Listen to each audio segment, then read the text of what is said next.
package. That was literally the first word after I unmuted. Why would you do that, Caddy? Technically, she did what you asked and waited.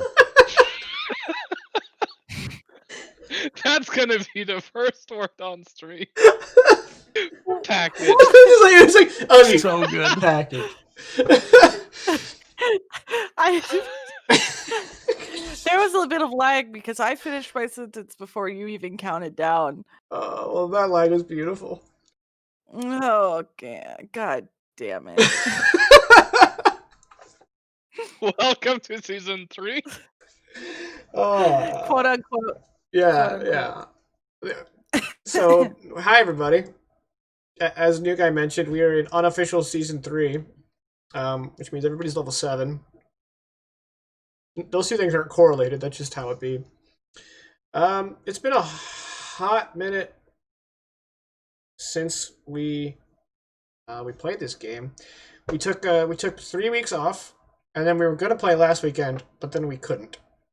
And now we're finally back. So it's been over a month since our last session. Oh, that's gonna bother me.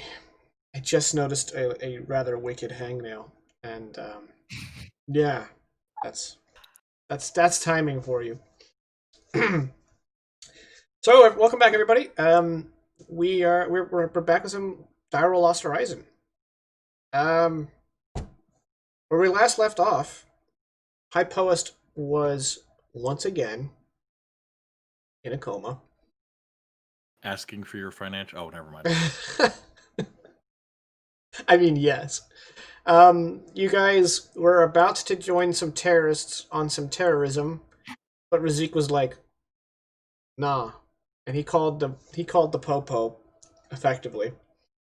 And then had you guys all extracted out of there, and then they tried to arrest High Poest, and then you guys killed them, and then you stole their ship, and then you went and found the Involuker, and you stole it, and you flew away into the sunset. Also, at least he put Hypolis into a coma. Right, at least he was the one who stabbed Hypolis on accident. It's fine. So, how's everybody doing? You guys ready? All right. Yeah. Happy birthday. What? It's a Frosty the Snowman reference because 'tis the season, but apparently you're a heathen, so... Yeah.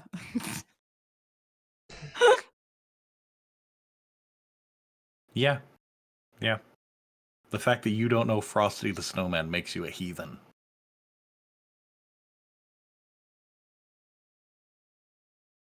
Do you know him Do you think we could play? biblically? Yeah, actually. Do I know Frosty? Yeah, we're not going to talk about the hypothermia that ensued. Welcome, everybody. That does remind me. There was a Frosty thing. We went to a theme park. It was Rudolph the Red-Nosed Reindeer. And it had a Frosty, right? No, it had Bumble. Yeah, sure, whatever. And then it had the singing snowman from Rudolph the Red-Nosed Reindeer. It did have that. And my son was like, I've never seen...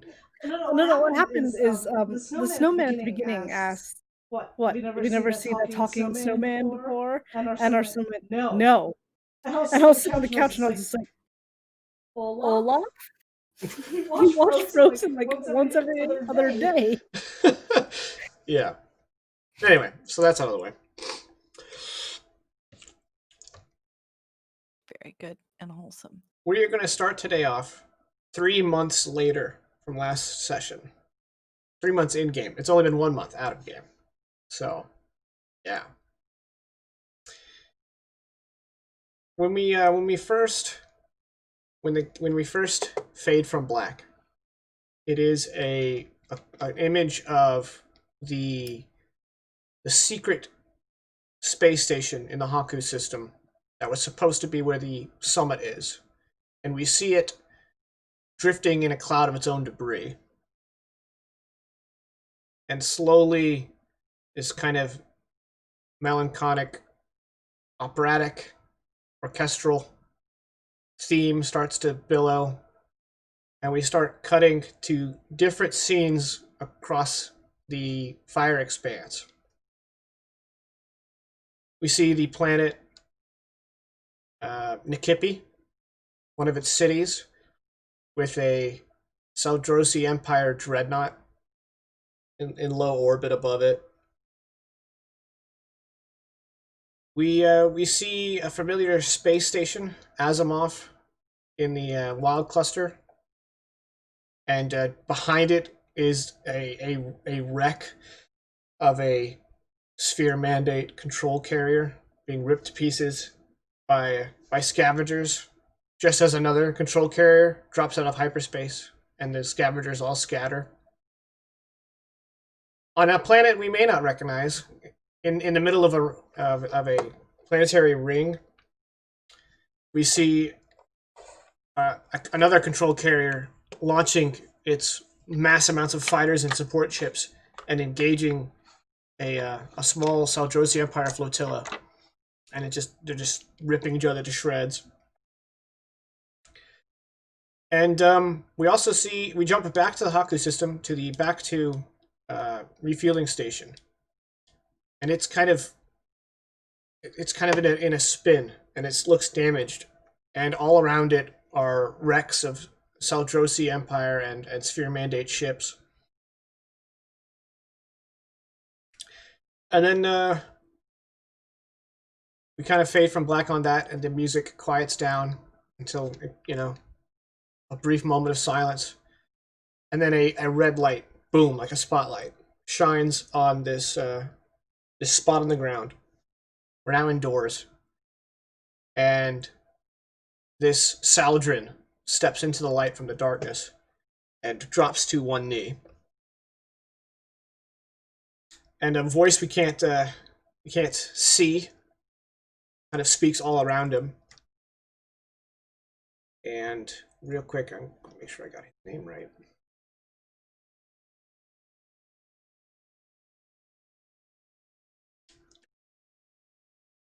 Stosis Gurn, you have been briefed on the situation with the crew of the Involuker.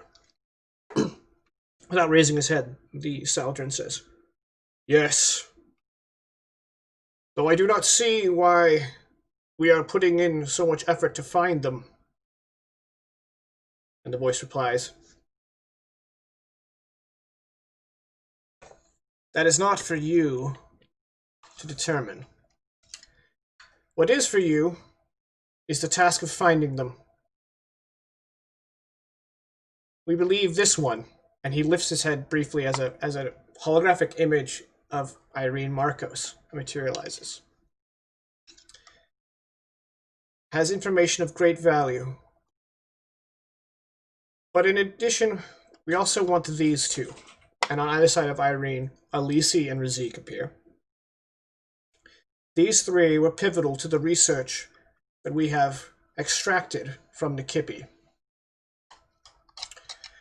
He once again lowers his head, and Stosis Gurn says, "What of the fourth? Their captain?"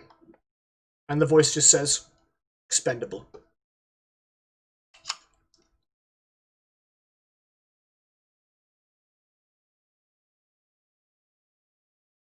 "Your ship is waiting. Go now." Gurn bows more, and then stands up and turns around, and then we do a swiping cut to a much more well lit room.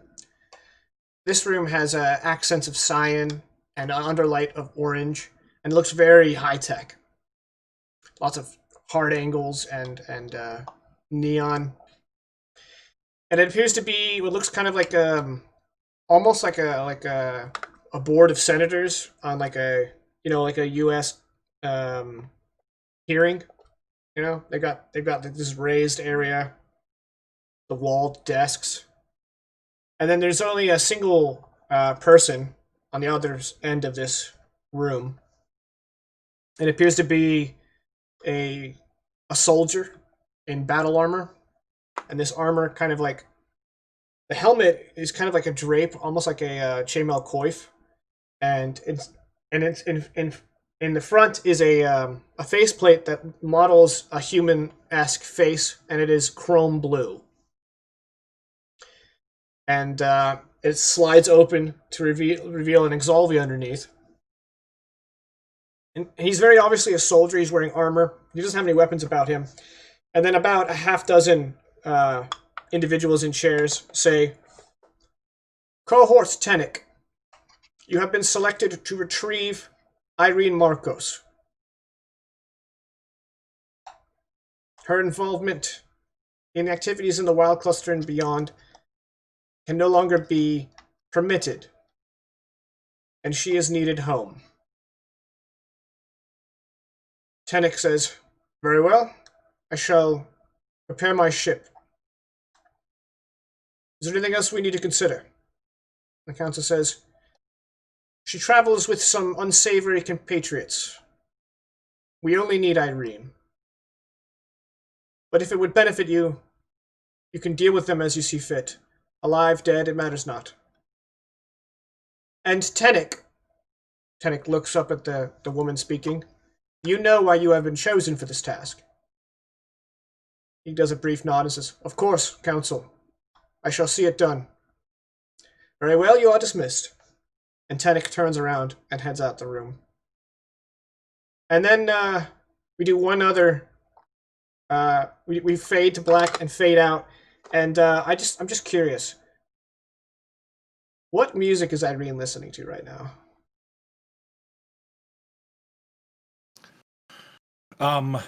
It's somewhere between lo-fi hip-hop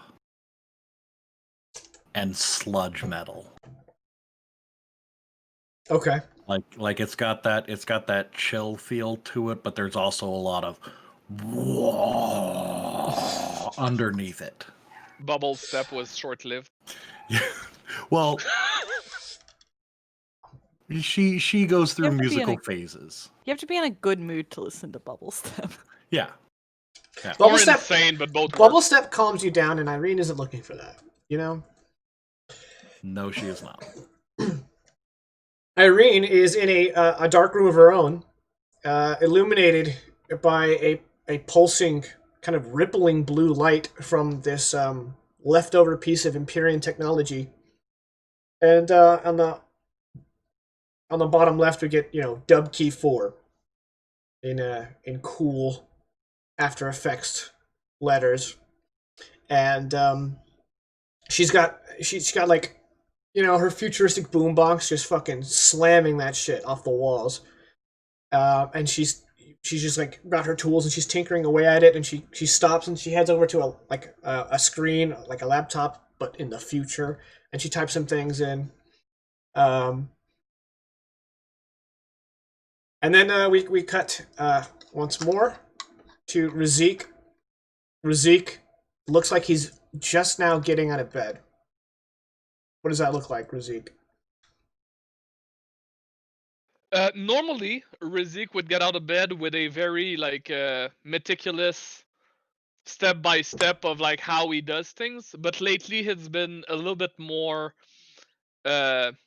rough on the edge, more a teenager doesn't want to get out of bed type situation, where like he opens his eyes when the alarm starts, he like stops it, and then he just like lays there kind of contemplating everything that's been happening. You can see that the gear in his brain just haven't stopped even while he was sleeping. Like it was not heavy sleep, it was just kept on going. After a minute or two, by then you normally would have already been starting to dress up properly for the day. Now he like kind of sits up in his bed, sits up on the edge of the bed, and just like and then like as if like the world was on his shoulders, he just like kind of steps out of bed and starts his actual ritual, but slower than normal. Everything seems to be rough and tough, even if it's just like putting clothes on and whatnot. It's a shame he's not a mammal, otherwise he'd obviously had like stubble, Yes. Yeah. He has the pockets under his eyes. Yeah, okay. Yeah, so he's just lazily getting ready for the day. Yeah, as opposed to prep as usual. Okay. We kind of like the camera pans through the wall and over to Elise's room, And Elise's room is dark because it's set to nighttime, but Elise is sitting at her desk, illuminated by the screen of her computer. And then, all the daylights kind of flicker on one by one because the ship, the ship's day-night cycle. But Elise doesn't seem to care or notice because Elise is engrossed in what she's looking at. And what is she looking at? That's the door. She's Suddenly, on Reddit. someone's at Elise's door. I'm updating my cooking blog. No, I'm kidding.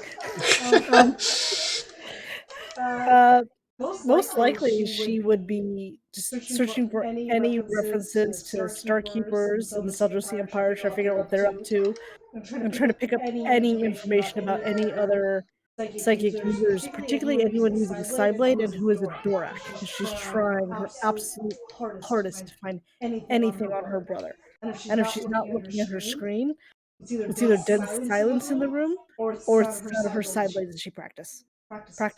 Well, the room's not very big. I doubt she'd want to practice her side blades in there. Fair enough. Okay, and very last, but certainly not least. At this point, we would expect to see Hypoist in, like a bathrobe and fuzzy slippers, sipping on his calf. But instead, what's he doing? He's finally all healed up. Yeah, I think he's standing in front of, like, I imagine we have kind of a mirror on our little wardrobe. I think he's just, like, in his little boxers, still has the slippers on, but not the robe. He's just, like, standing in front of the mirror and going, like, twisting and turning to kind of look at, like, all the different kind of scars and surgery scars and, like, the strange kinds of scars that Psyblades leave if you're lucky enough to survive them, which is not, we haven't seen that happen really. He has since kind of had not necessarily shaved his head so much as he had his head shaved, as opposed to his long hair.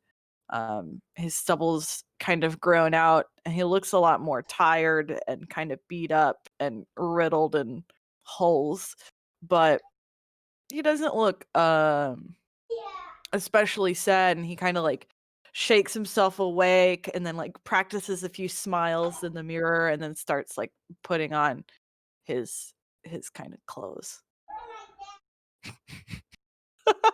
Well, of course he does. Okay. He's incredibly attractive. Okay. All right. I'm going to let you guys take it away. And if you need further context, you guys have been hiding out on Dubkey for at least 2 months.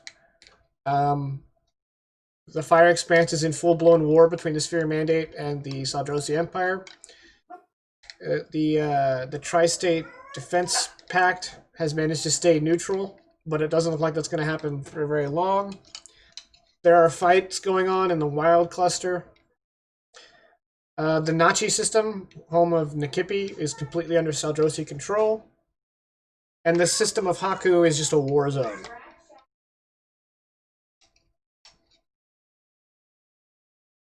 And where are we again?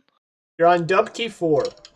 The last time you guys were on Dubkey 4, you were doing your research on the Androla, and you were gathering information on the black hole, which was Quo 6564, which is the black hole that Dubkey 4 orbits at a very safe distance. And you guys accidentally brought power back to an area that awoke an Empyrean hunter, an ancient Empyrean creature. So you guys had to hunt it down and kill it. And then you encountered the station's boss, a Pa Lorzo by the name of Wodun. And I actually don't remember why, but he was a baddie. And so you guys had to kill him. If I recall, Hypoist shot him dead. Yeah. The reason he was a baddie is because when the thing got out and the station went on lockdown, he specifically was using security overrides to lock it into specific sections of the station so that he could wipe out people that weren't wanting to pay the extra fees that he was putting on things, and that included us. And when we killed it, he was there and he was like, well, you weren't supposed to kill it. You were supposed to kill you, and I was going to take all your stuff. So now you die. And Well, that didn't last Hypos long. was like, nah, fam. Yeah, and then you guys left Dupkey 4 in your rearview window with a giant power vacuum. And Dupkey 4 is a space station that belongs to people outside of the Fire Expanse. It doesn't really have any contact with the Fire Expanse, but it's on like the fringe, beyond the fringe of somewhere else. Right. And you guys thought that would have been a perfect place to hide out. Well, and Irene very specifically wanted to come back here at some point anyway because of the room that she's in, tinkering around in right now, the Empyrean crystal room. Yep. Okay, and I guess some further context. You guys are cordial with the new management, who is appreciative of our work. Meaning the fact that there was opening for new management. Right. Like, just don't kill me this time. We won't, or will we?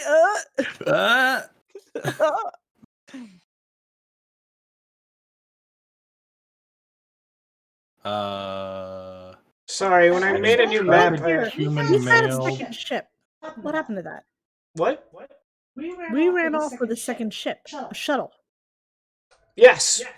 At this point, I reckon you salvaged it, sold it, and applied some of its stealth tech to the Involuker. Yeah, I know that was part of the plan, was getting some of that stealth tech. Okay.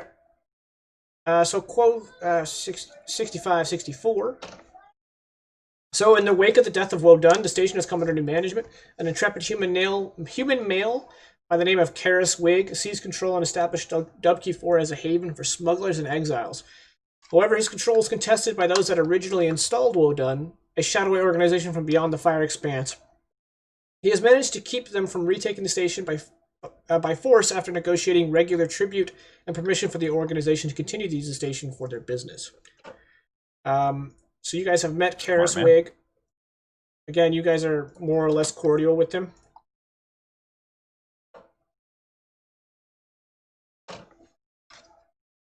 And I mean, it's something Irene would have done, like to help negotiate him not letting anyone know that we're here. With the whole, hey, you've got this Empyrean tech in there. Let me in, let me play with it, and you'll get some benefit from what I figure out in exchange for not telling anyone that we're here. Okay.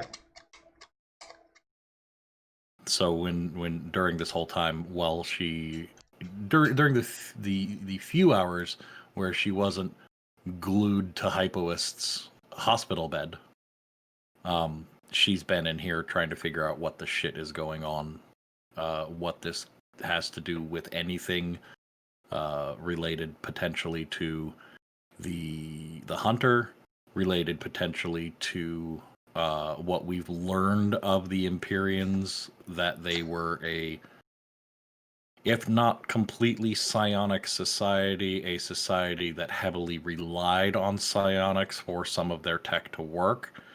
And now that she's getting a little bit more in touch with that side of herself, thanks to some training with Elise, she's been trying to tap into that in this crystal room and see if she can get any reaction. Okay, cool.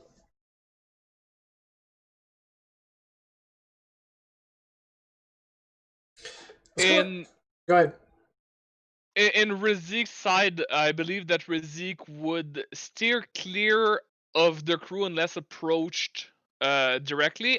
Outside of Ipoest, he would be a little bit more, still kind of a father hen. Is that the proper term over Ipoest, since he's recovering? And like every time he sees West in passing, go like, "Hi, Captain West. Is everything all right? Is anything bothering you? You can always come for a checkup."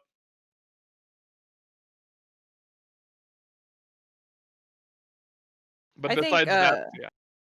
yeah, I think Hyper West definitely takes him up on like every time anything is like, hey, it's a little tight when I do this. It's a little like whenever I like whenever I do this here, it's a little tight. You got any advice for that? No, but I can get you under the scanner and see if anything that I've done might have limited your range of movement. All right. Yeah, but I think in general that's like he'd show up every once Yeah, in a yeah. while and be like, this kind of this wound smells funny. Just Big like- red flag right there. And it's like, well, Hypowest, if you didn't use perfumed soap, like I told you to, You gotta Why do let I- these wounds rest. Why do I smell almonds?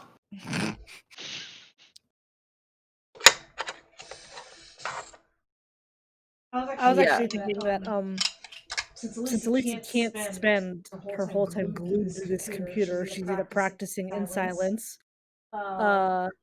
She may even have offered her assistance with the station itself, saying like if they had any particular ruffians, especially with people who were causing problems, she could go, "All right, I'll take care of it."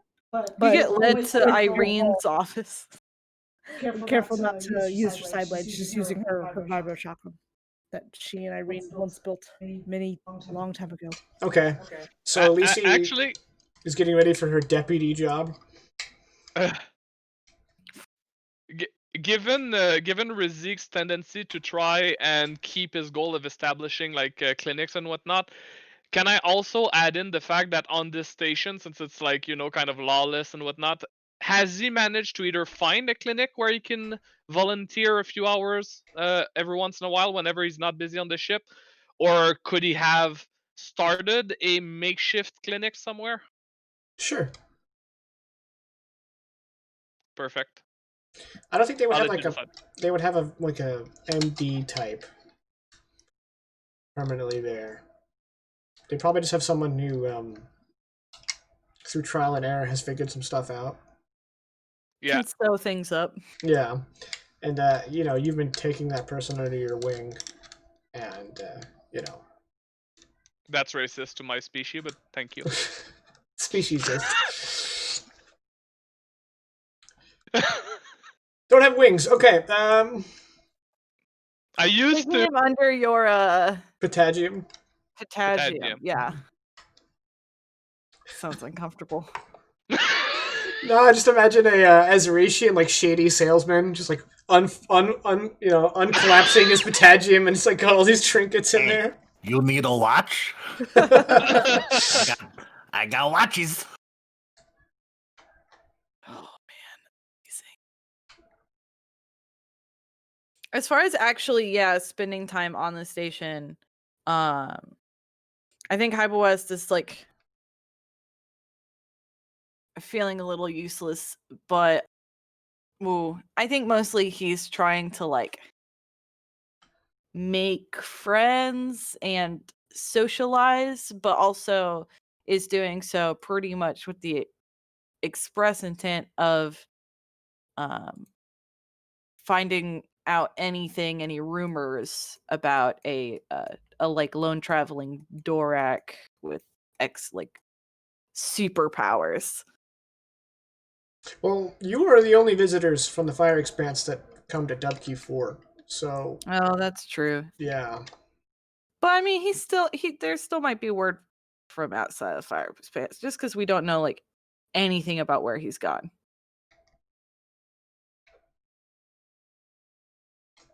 Question. Mm-hmm. If we're the only regular visitors from the Fire Expanse side of the galactic map, the Administrator Wig, I can't remember what his first name is, Boss Man Wig, Mm-hmm. Um, human. Where's he from?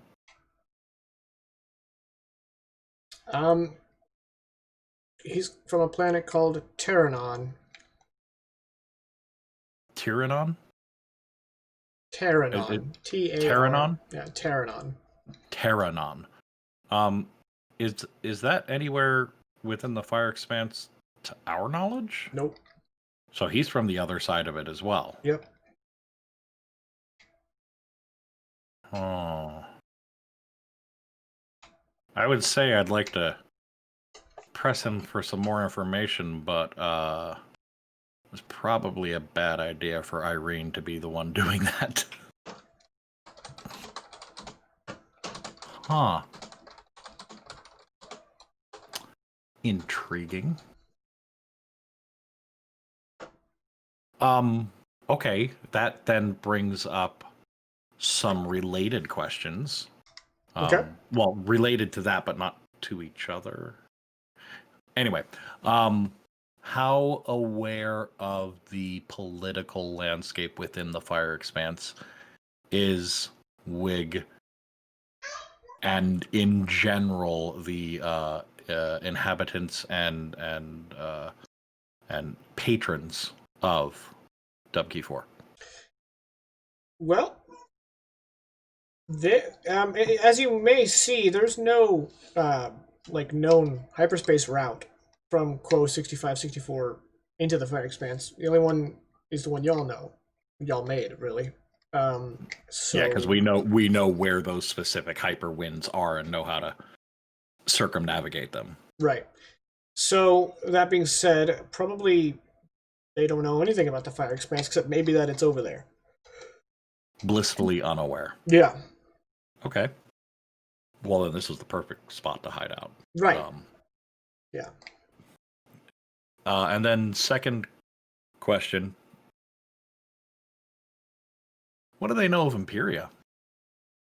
About the same as y'all do. I mean, y'all probably have more information than most, given your Right, but research. the average Fire Expanse inhabitant would know about the same as they do. Yeah, about 1,000 years ago, big war. Okay. Basically magic. A lot of people died. Yeah. Are there any other species on the station that we would be unfamiliar with in the Fire Expanse, or do they kind of conform to our norms?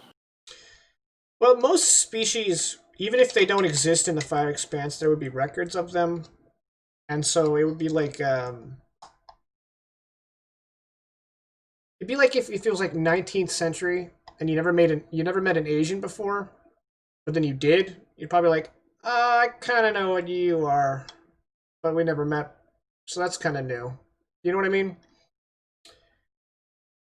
That being said, yeah, there's probably some species that are not common in the Fire Expanse or completely foreign to the Fire Expanse. I could throw out some names, but then I'd have to describe them, and we'd be here for a while. That's fine. Yeah.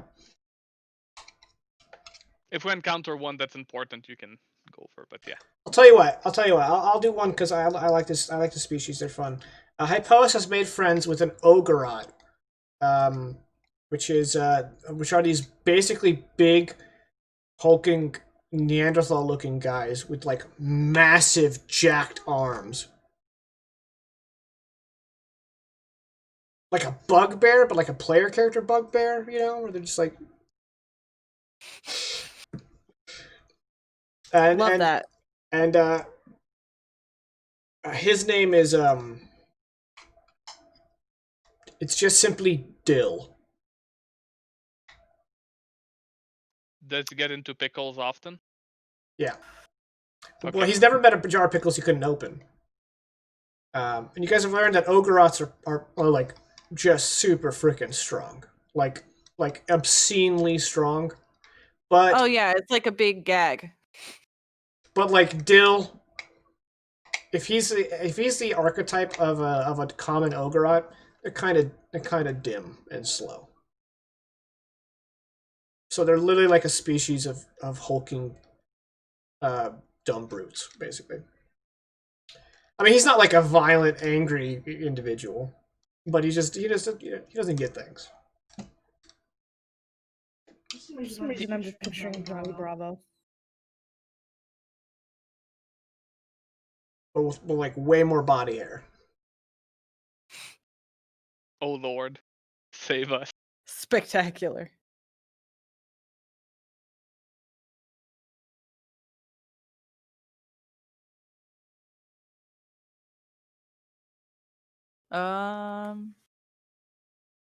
Yeah, what are we doing on?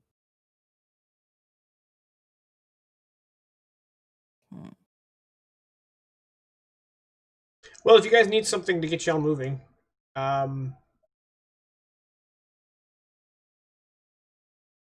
was actually gonna try something in my character. oh yeah, go for it. Have we been working on our Ceregal? Yes. We have. Yes. Is there something working? I think that'd be up to Vegas. Vegas, are you with us? No. He said quick AFK. Son of a bitch. Well, just 'cause I was gonna do it without the Ceregal, but if we have the Ceregal, I was gonna try it, and Alicia was gonna take that the pin that her brother left behind for her and just really focus all of her attention on her connection to her brother while holding it to see if she could find something. Okay. Whatever it is. I'm gonna say you've probably done this before, but you slip off into the forward cargo bay of the Involucre. It's small, but it's basically completely dominated by the Ceregal experiment. And this isn't the first time that Alicia has sat down and done this. And she sits down once again and reaches out, and she gets the same image of a bunch of different people. Some human, some Solis, some Dorak, some Zodkor. They all don't look like a military, but they do kind of have a uniform of sorts. They almost look like a bunch of bikers, in like body armor. And she's had this image before, and she doesn't know what it means. But there's this one female that kind of pops up, but again, she doesn't really know what it means, and that's all she gets.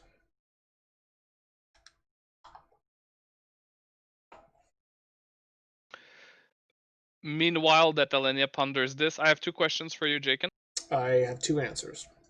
Number 1, do this station get the news from the No. Far Expanse or no? Okay, perfect.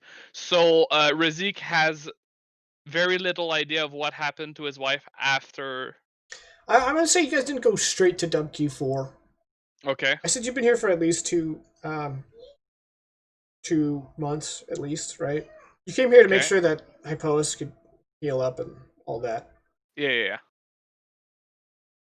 So I'm aware, as far as my character knows, that his wife is okay. The summit never happened.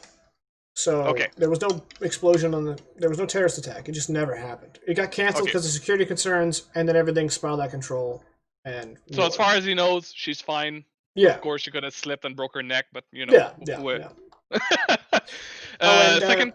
Real go quick, the female that Elise sees is a Solis female. Okay. So good luck. Yeah. It's impressive you could perceive her. The second thing or question / action that Razik would do, now that I've remembered the Ceregal, the labs on the Involucre are not. Well, it's not a lab. It's a makeshift med bay essentially that we've had, right? Mm-hmm. So Razik would have worked his way while he was on the station. Maybe instead of asking for credit, asking for those ingredients, but unable to make the serum. But he would want to start gathering the ingredients to make the Ceregal serum that he had invented along with the Nikki P crew. Right. So that eventually he can make the compound again. And okay, well, you're missing one key ingredient that you assume is native to the fire expanse. Yeah. That's fine.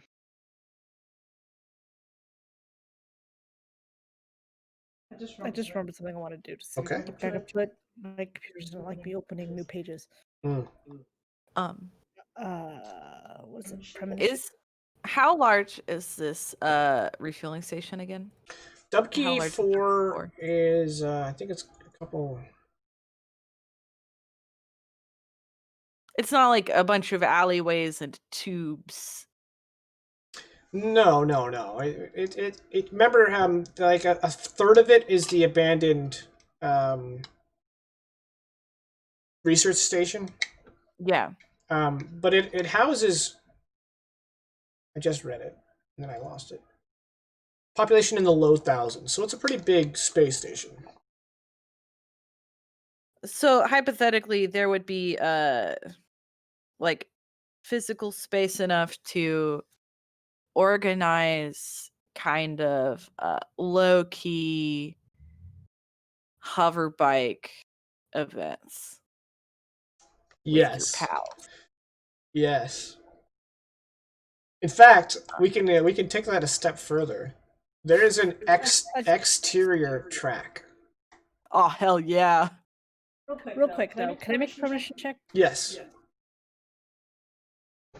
Oh yeah, I'm gonna kind of do the same. Okay. That's a 2 for Elise. That's a big no. Just double checking. I think I have. Yeah, I have a plus in that. Oop, that is the wrong direction on my macros. That's a fail. Okay, so y'all both failed. Okay. So Irene, Yes. we kind of see first we come in on your face and then we kind of pan around to over your shoulder to what you're looking at on your computer screen, and it's running a simulation. Okay. And the simulation shows somewhat like a three-dimensional humanoid standing on the blue platform, disappearing, and then reappearing. And then Irene's eyes get really big because she realizes that this is a teleporter. And just then, a little window pops open, incoming comm transmission. And then it says from Karis Wig. Send it to voicemail. Okay. Unless he calls back again, because it'll be one time send to voicemail while double checking all of these numbers. Then if he calls back again, I will answer angrily. No, instead you just have like one pending message, you know? Okay, so Irene will get it to the point where it's running along enough like second simulation, like to double check the results and whatnot, and then pull up the pending message and listen to / read it. Okay. Hey, Irene. Just checking in on you. We noticed some power being routed to the research base. Want to make sure that was you. Also, it's been over 2 months, and we might need to discuss some further compensation, as we haven't seen any yield from your research. Anyway, get back to me.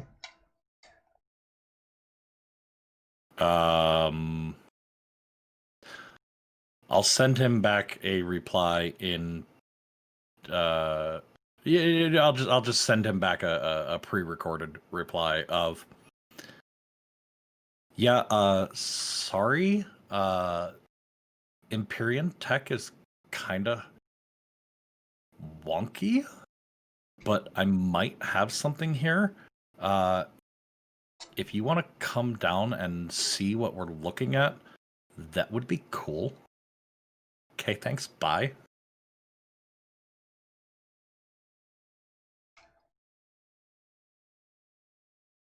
And then continue running simulations and don't give a shit if he shows up or not. Okay. So since the Ceregal has taken up the cargo bay, I posed, are you keeping your hover bike in a garage? Yeah, that's the only thing I can imagine as far as We don't have really anything anywhere else to put it. Okay. You want to do something with that? I mean, I want to be riding my hover bike. I have not gotten to use it. I want to be getting in hover bike races. Like, now this is pod racing. Okay. So I post. You're gonna go check on your bike, and when you leave the hangar, docking clamp between the Involucre and WQ4, waiting for you is Dill. He's like, I post. Race tonight. Yeah, Dill. You know it. Think I'm gonna break the speedometer on this run. I put flats on you. You're gonna win.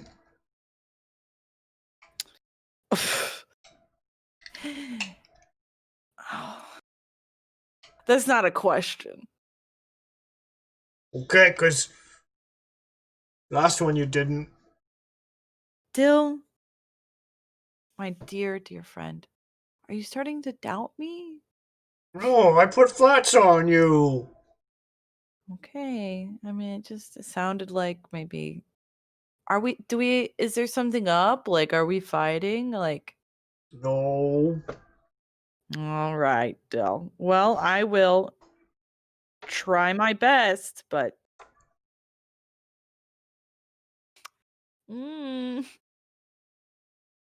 Walk with me to the garage. Okay. I need to lift engines anyway. Yeah, you do, buddy. Pat, pat.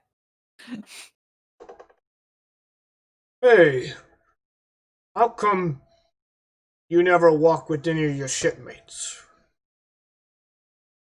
Oh, to the garages? Yeah. They're busy. I'm the captain, but we're not really flying anywhere. So, I've got time to race. Hopefully earn some extra flats for me and you. But everyone else has jobs they're doing. Yeah. I like your furry girl. She arrested my bookie. Yeah. She's pretty impressive. She's so strong. Now I don't have to pay flats.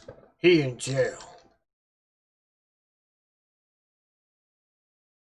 That's a real enterprising spirit you have there, Dill. All the flats I would've, I put on race.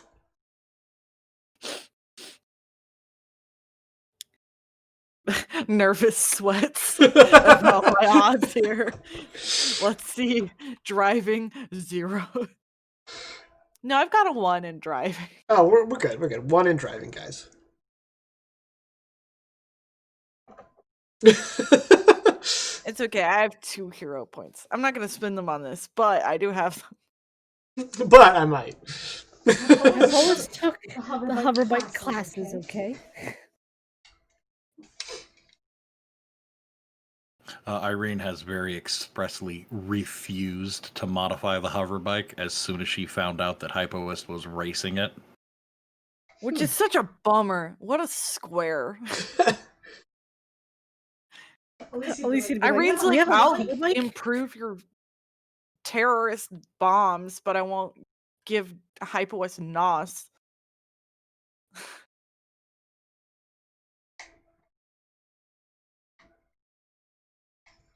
I hope you do wear your helmet, though. Yeah, I'm wearing a helmet. It kind of has to. It's extravehicular. It's in space. If it didn't wear his helmet, he wouldn't make it very far. I wouldn't be able to start. Yeah, let's go.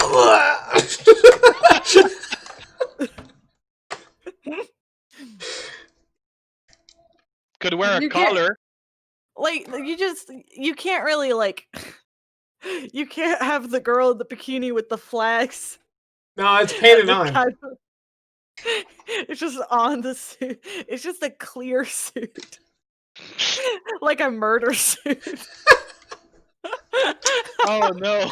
With the bikini underneath. And it goes when you walk. One second, I need to. This sounds like something that would be in Cyberpunk. It actually probably is.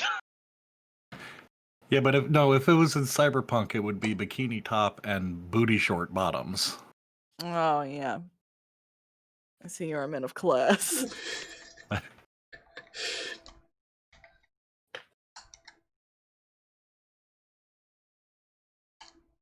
I did see some very spectacular strings. I mean outfits in that game. The first, we're gonna quickly talk about Cyberpunk. The first pants I got after the prologue were booty shorts. And they were like 10 armor better. I'm like, stats, man, I'm wearing them. And then, I refuse to wear them. and then at one point, your character sits down in a chair and you can see your legs like, inventory, put on pants.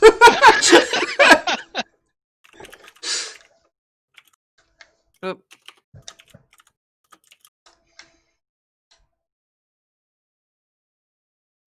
Okay, so we have what's happening tonight. There's going to be a hover bike race, and I'm not going to ruin that for Hype Post, even though it would be really funny.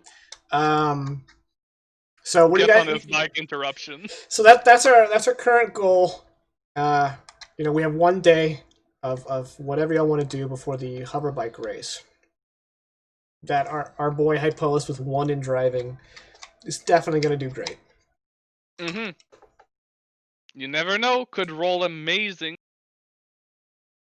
So it sounds like everybody's been doing stuff, but nothing that like is like today's the day. Everyone's been kind of doing stuff throughout, which is not great. Well, I mean, Rizik, the only thing that Rizik has a goal of is to, keep tabs on what's happening in the fire expense, but here he can't really do anything. He doesn't have like a end goal. The only one that could have been an end goal is gathering the supplies for the Ceregal serum. But as you said, like he has everything he needs minus 1 ingredient, which again needs to be in the fire expense, not here. So Oh, I should point out that the docking section where the Involucre is actually the bottom part of the station is this cylindrical hollow. This hollow cylinder that has like retractable gangplanks that attach to ships, and it's kind of like this. I don't have a good analogy for this. It's like looking up. If you look up it's like trying to look through a bush of like branches and tangled vines and of just ships on ships on ships. There's obviously enough room between each one that someone could navigate from the top all the way to the bottom. But yes, the term he's looking for is space tube. Yeah, and the very bottom is open to space. Carvana Tower of Cars. Yeah, but like more chaotic. Yeah.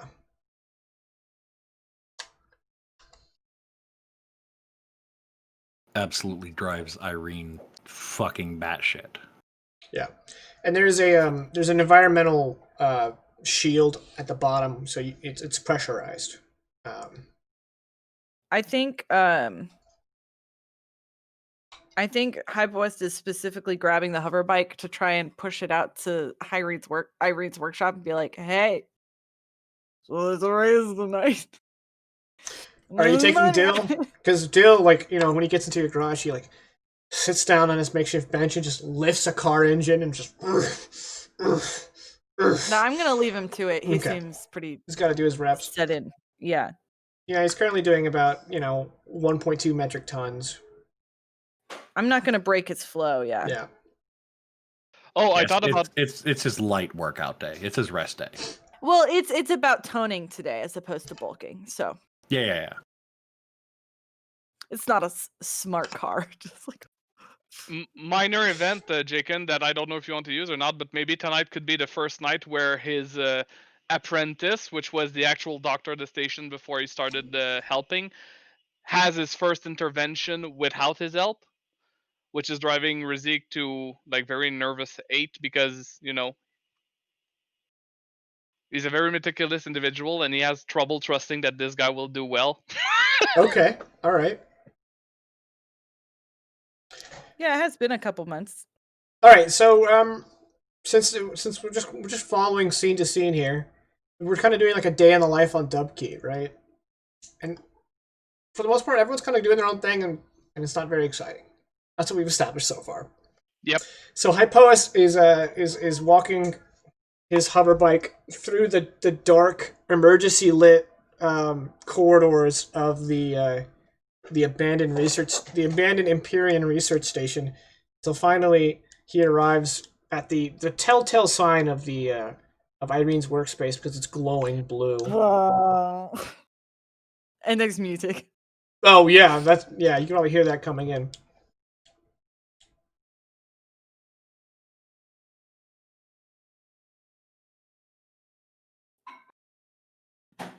I mean, yeah, it's all y'all.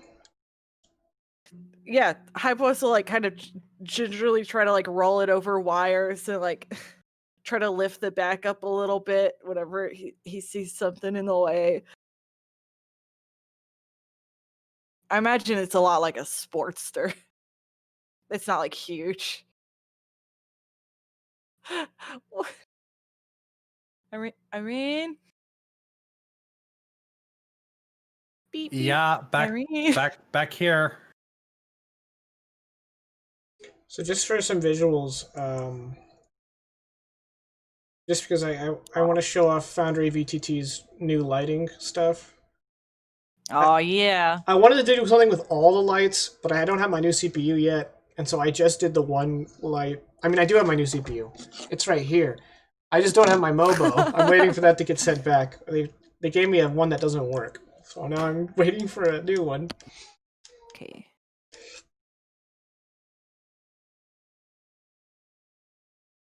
Look how cool it is. Watch that first step.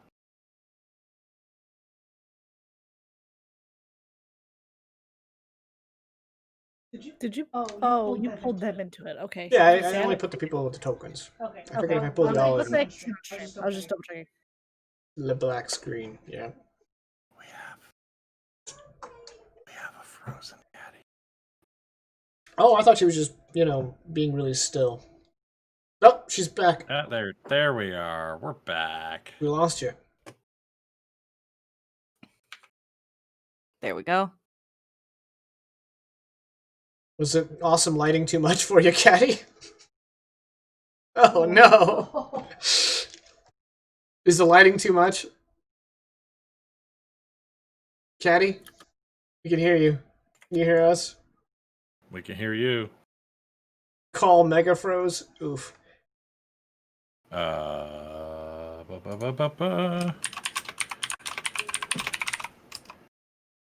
And see you. Get out of my head. There we go. Hey! Yeah, was the cool lighting too much for your computer? My internet connection gave up, so I okay. switched. But it's better now. Got it. So it was like all of y'all were frozen. Anyway. Yeah. Watch that first step. When you said there's loud music playing, every time I seem to get in a vehicle in Cyberpunk, the same song is playing. It's not stuck. Now it's in my head. Change the radio. I don't know how to. I can't sing. I'm not gonna put myself out like that. Well, what's the song? What's the I don't name know. of it? I don't know. It's the one that goes like everything burns. He says that over and over again. That sounds like it's an ad for a men's health clinic. It might be. In Cyberpunk, there's no distinction. Yeah. You're lucky. I often get into my car and hear, "I'm gonna get my money, my money, my money." Like the rap song, it's really boring. I hate it. I always change the radio. I just hate when you finally get one that fucking claps. That's when the news comes on. Yeah. Anyway, Cyberpunk came out between last session and this one. And I totally don't already have like 40 hours on it. Yo, same. I got a different music story. When we were at SeaWorld yesterday, they were playing like as a part of a bit. They were just playing chunks of songs. Like a guy was shuffling through his phone, and one of the songs that came on for a brief moment was "Let It Go," and our daughter was trying to get ice cream from us. And the moment "Let It Go" turned on, she's 180. It's like instantaneous. It was Yeah, that'll do it. She's like, "Screw ice cream, frozen." So upon seeing Hypoest enter, Irene will kind of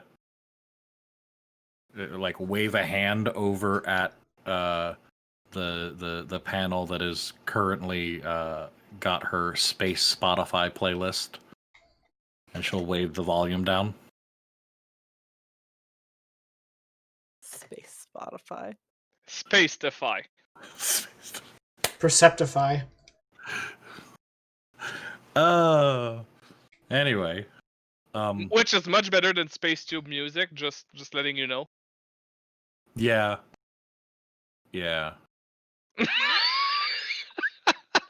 Space Tube music it's just so corporate. Space Defy at least is like building to that slowly. Like they've still You can still find some indie artists on Yeah. Space Defy. yeah.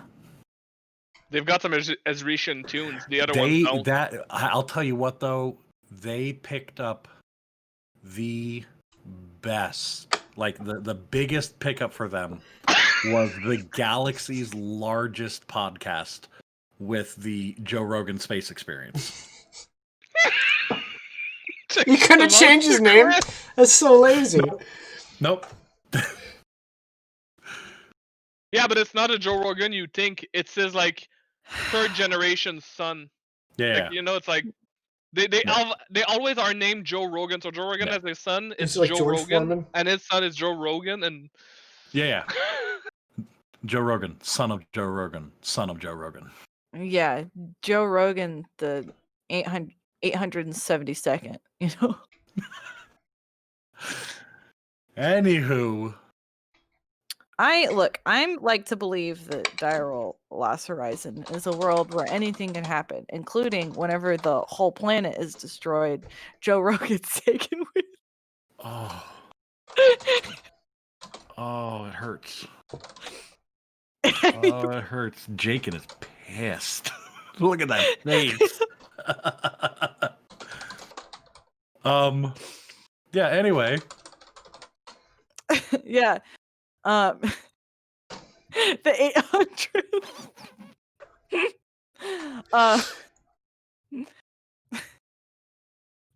Every other Joe Rogan goes, yeah.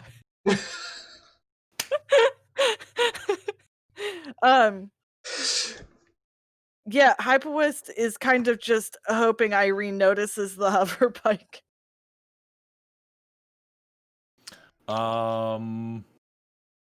Yeah, no, Irene notices it and very expressly ignores its presence. So how are you feeling? Great. There's gonna be a race tonight, and Dill, check this out. Dill put flats on me. Do you know what that means? That means Dill is stupid and poorer than he was before he did so. No, I don't think that's right.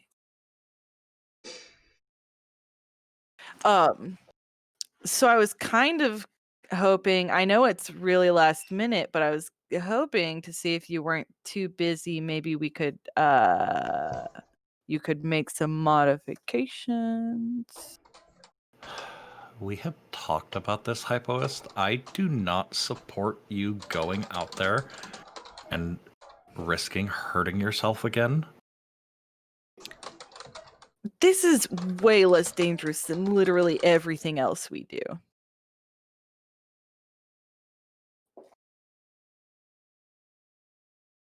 Okay, be that as it may, it is still dangerous, and it's not a necessary danger. Like this is This is a stupid risk. I don't need you to talk down to me and act like you're so much smarter than me. Everyone else I mean, has but I their kinda am. things that they do for fun.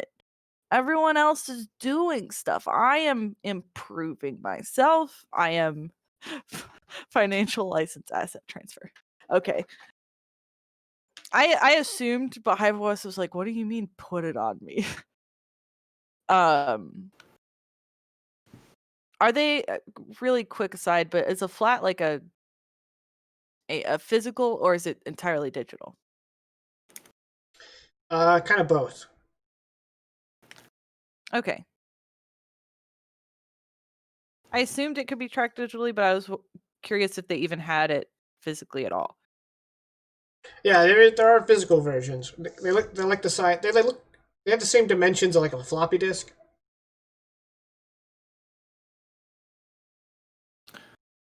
Look, Hypewest, I get it, and I'm not trying to say don't have fun and don't do your thing. Yeah. By all means, do your thing. But like, after everything that we've been through, you want me to contribute to you almost dying again? Do you understand what you've already put me through?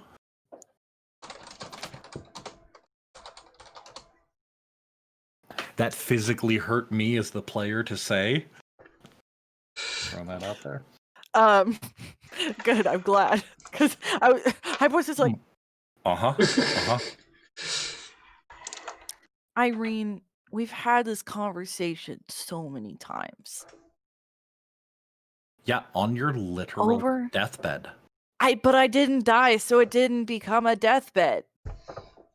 It's just a hospital bed.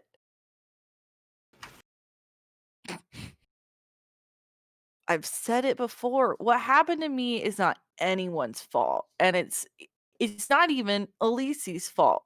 We were in a bad situation, and we were just trying to get out, and things went south real fast, which happens sometimes. I was still in recovery. I was still very fragile, but I'm not still fragile. I wasn't even really that fragile back then, but I'm hardier now. What doesn't kill you makes you stronger and all that. But also, Irene, hey, don't roll your eyes at me. I can see them glowing, and I know that's you rolling them. Stop. We've talked about it, okay? What happened? Not your fault. Not anyone's fault. And I mean, you're going back. It kind of was a little Elise's fault. It was not Elise's fault. I like totally jumped in front of that. And then was used as a bit. I think Razik said fleshy shield, which was a choice of words really for him. But like I expected out of you. You cannot punish yourself for the decisions I made in a tough spot. I'm not punishing myself, I'm punishing you. I mean, you can't even punish me. But like my recovery, my injury, and all of that, guess what? It's not about you. And I'm going to race my bike. And it's going to be cool as hell. And Dylan and I are going to have fun. Shut up for a second. How many flats did he put on you? I don't know. So he said Elise arrested his bookie. And so now he had flats to put on me for the race tonight. Dill, notoriously bad with money. All right, so here's the deal. Wig is kind of so far up my ass, I can taste in my throat when he burps.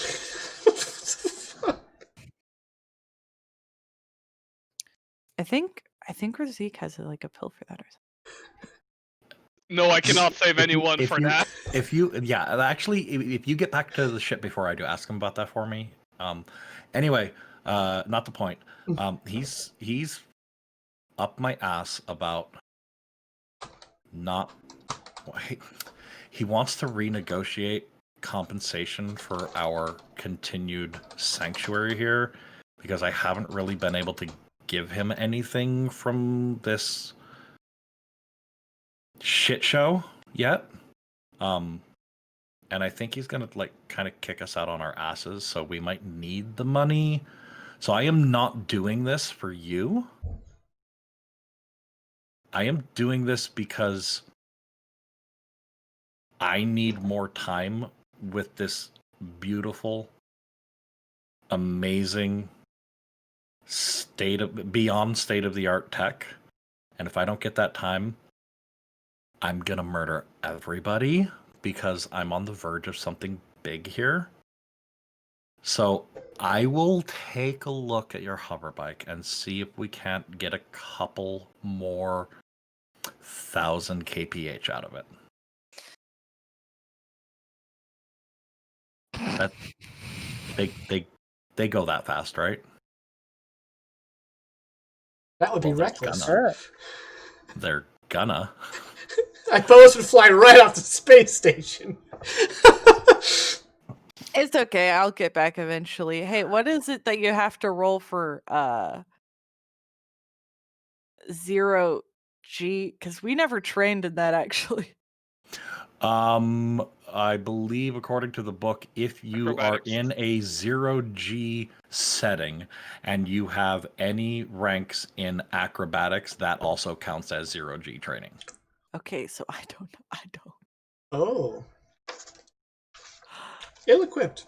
I think also extreme sports, which is the most useless skill. It's like it's useful as of now because I made it useful, and I don't have that either. Nice. Well, I mean, you say that, but in theory, if we had a fight in space, like, you know, you're not... Don't worry about it. I got 3 in athletics. The one place that hasn't been ruined by Acrobatics. capitalism. Acrobatics. Apparently, I'm also not bad at driving. That's weird. Are you about to drop that Elise's a better driver than Hypos? No, Hypos is probably better than me, but for some reason, I only have a 14 in it. But how? I think skill-wise, Razik would actually fare better at racing than Hypoest. All I know is it ain't Irene, and Irene does have points in it. Hypoest isn't doing it to be good at it. He's doing it to have a good time. It's not his fault that Dill put out money on him. Right. Dill notoriously good with money. So yeah, let's take a look at this hoverbike briefly. Okay. And see if we can't soup it up. Okay. Give me an engineering check. Very specifically, I am looking to increase the output of the propulsion systems. That makes sense. So that is a step bonus for engineering because expert, and a step bonus for propulsion because cascade. And I think that's it. Yeah, that looks like it. Any penalties? Nope. Okay. So that is a 19. That is, I mean, that's a stellar. Yeah. And now, because of my talent in fast work and my new talent in Blue Guru. Oh wait, no, Blue Guru doesn't count because that's not my Exalvi super specialization. Right. Okay, so that instead of counting for 3, that counts for 4 successes. Okay. Because of fast work. It's souped up. Okay. So like you're gonna go like a lot faster than you're used to. Nice. Hit this button and you'll go to plaid. So like do us Don't fly into the black hole. Yeah, do us a solid and make sure you don't run off the track in the direction of the black hole, because then I'm not gonna come get you and I'm just gonna say I told you so. Okay. Thank you, Irene. I'm super grateful, but I gotta bounce. So Yeah.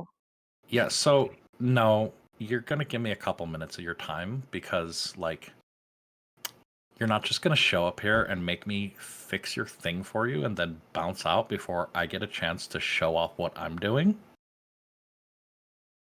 You selfish bitch. I mean, last time we talked about it, this is not true. But last time we talked about it, you didn't need me to bounce ideas off of anymore. No, I don't need to bounce an idea off you. I just want to show off. Oh, okay. So and I'll just pull up the simulation and be like, you see what it does right there? You see that? That where hold on, and I'll back out the simulation and then I'll reprogram it so that the 3D humanoid model has Hypoist's face. That's not creepy at all. And then run it again. You know what it's doing there? Do you know what you're doing there?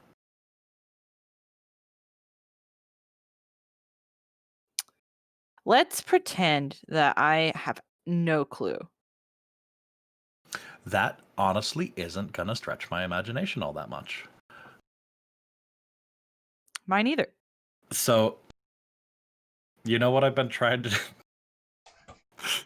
God damn it, guys. You know what we've been trying to do with the TID PP? Other than, destroy people, kill planets. That's hurtful. A side effect.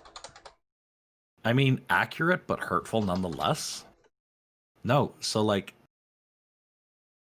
actually translocation. Is little me translocating? That little you is absolutely translocating. But not like permanently? No, like you actually come out the other side of it. You get to come home from Nebraska.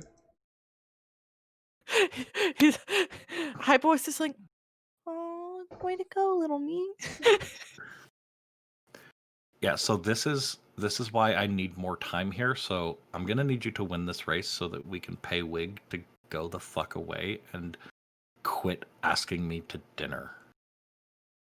That escalated. Wait, he what?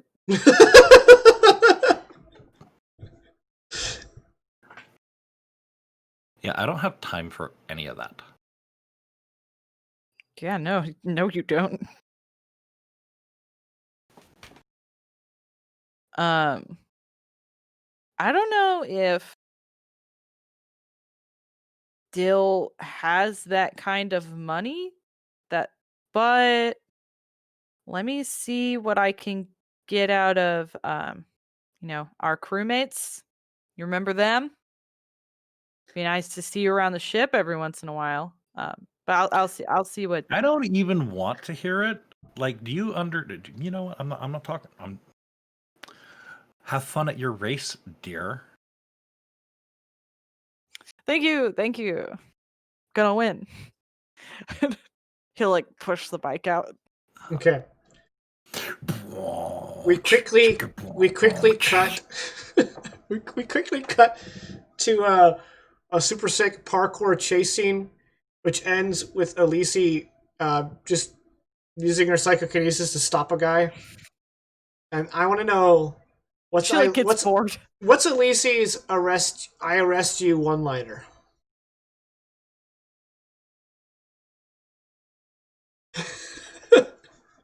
I'm awful at this. Why would you do this to me? Do it. I like to imagine Elise's also awful at it. Just based on experience. Would be. I hope you're warm because you're going to the cooler.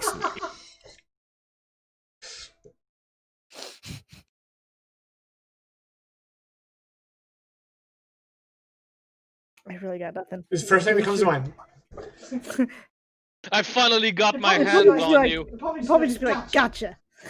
Oh, I told that's you. not funny or cool. I'm not funny or cool. You should know that about me. Wait, okay, but Elenia, Elise's cool at least. make it so Elise says, "I've got my hands on you," as she's holding them, like, you know, telepathically, and they go like, "You're not even touching me." No. When she holds him telepathically, she just shouts, "Freeze!" I like that. What if when she's like holding him, you know, she's like, "Got ya," and puts on sunglasses. I love the idea that she tries to put them on, but she's got like her dog nose, and it just goes like. Yeah. Or they don't reach my ears because they're so long.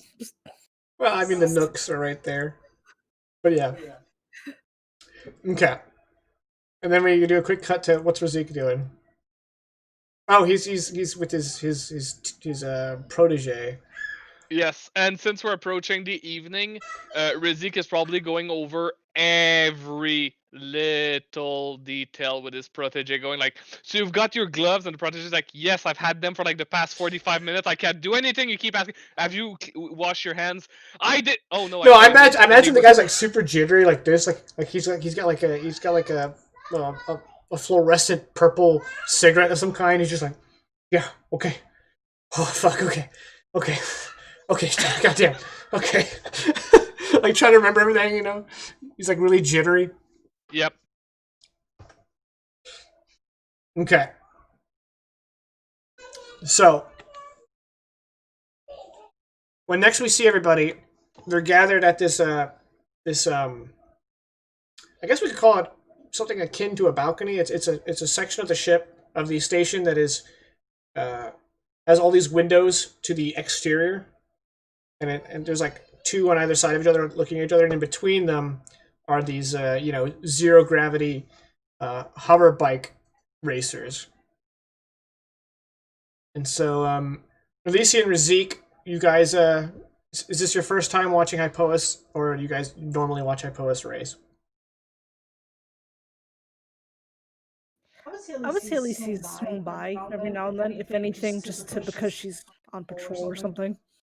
It's Okay. pretty much the same for Rizik. However, since it might be the first time or like the rare times that we've we've set up together at the same time, Rizik's gonna turn to Alicia and say, "You know, every time I watch Hypoes do this, I keep thinking the same thing. If he kills himself, I'm gonna kill him." All right, and up against the glass. Oh, sorry, go ahead. Make him not go. Just hold him there. I'm afraid the rev of the engine would hurt him more.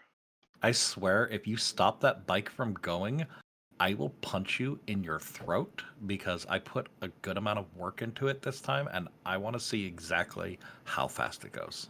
And that's Irene's entrance. So I just can't stop the bike from going. I can stop Hypois, though. But wait, you made the bike go faster? I was in danger. Ha! I'm in danger. I'm in danger. That's Hypois since the game started. Look, long story short, we need the flats. Okay, it's rare that I go against Hypoest, though. Okay, let's not go there. But have you seen him race? I've never watched the full race, but I know he races. And Dale's up against the glass, poking it like it's a fish tank. That's Hypois. He's gonna win me flats. Go! Then he hits it, and everyone around's like, "Yo, don't do that." Oh, sorry. Hypois. He puts his hands up against the glass. Hypois. Fox. Yeah.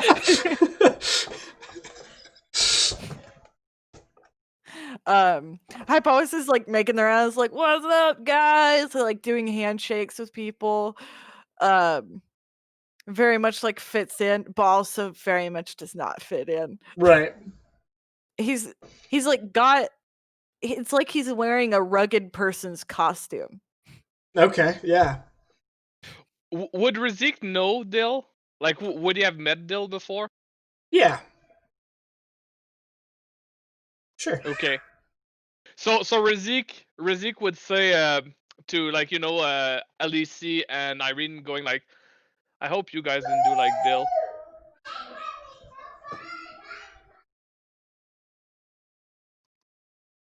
Wait, what? You heard him.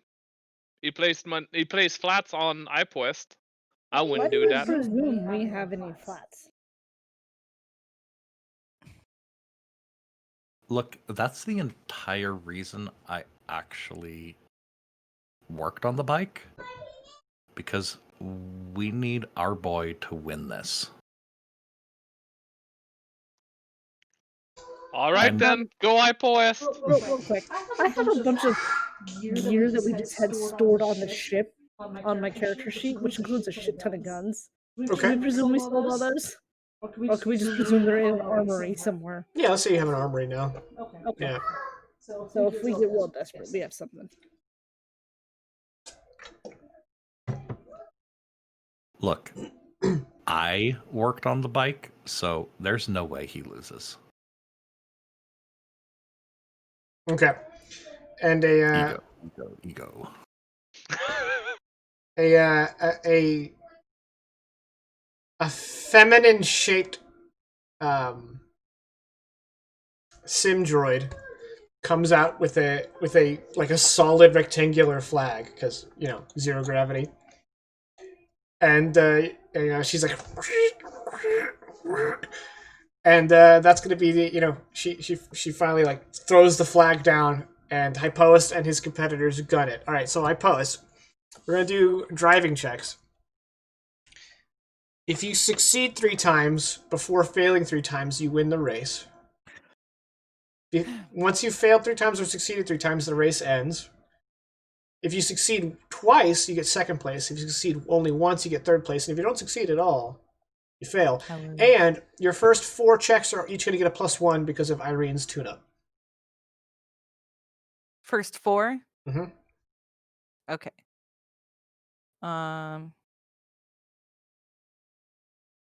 Thank you, Irene. So +1.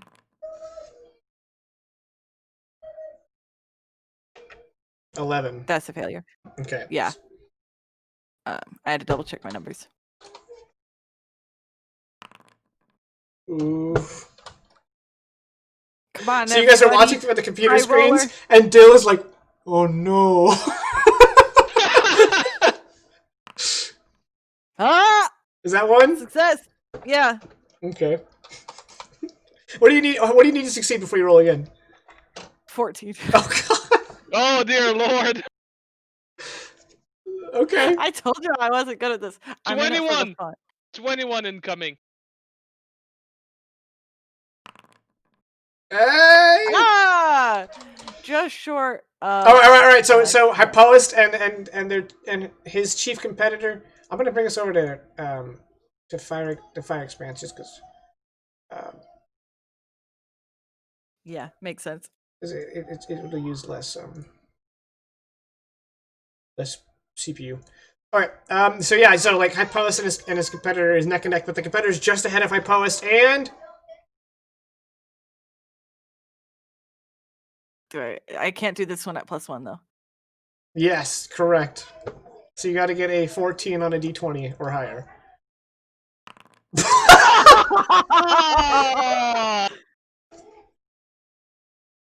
And at the last second, Hypoist nicks an antenna and spins into the finish in second place. And blue Dill sinks into his chair and goes, "Oh no." Okay, Hypoist. So you're sitting there in EV, and the last of the bikes are coming in, and you guys are starting to head over to the access point where you guys can dock.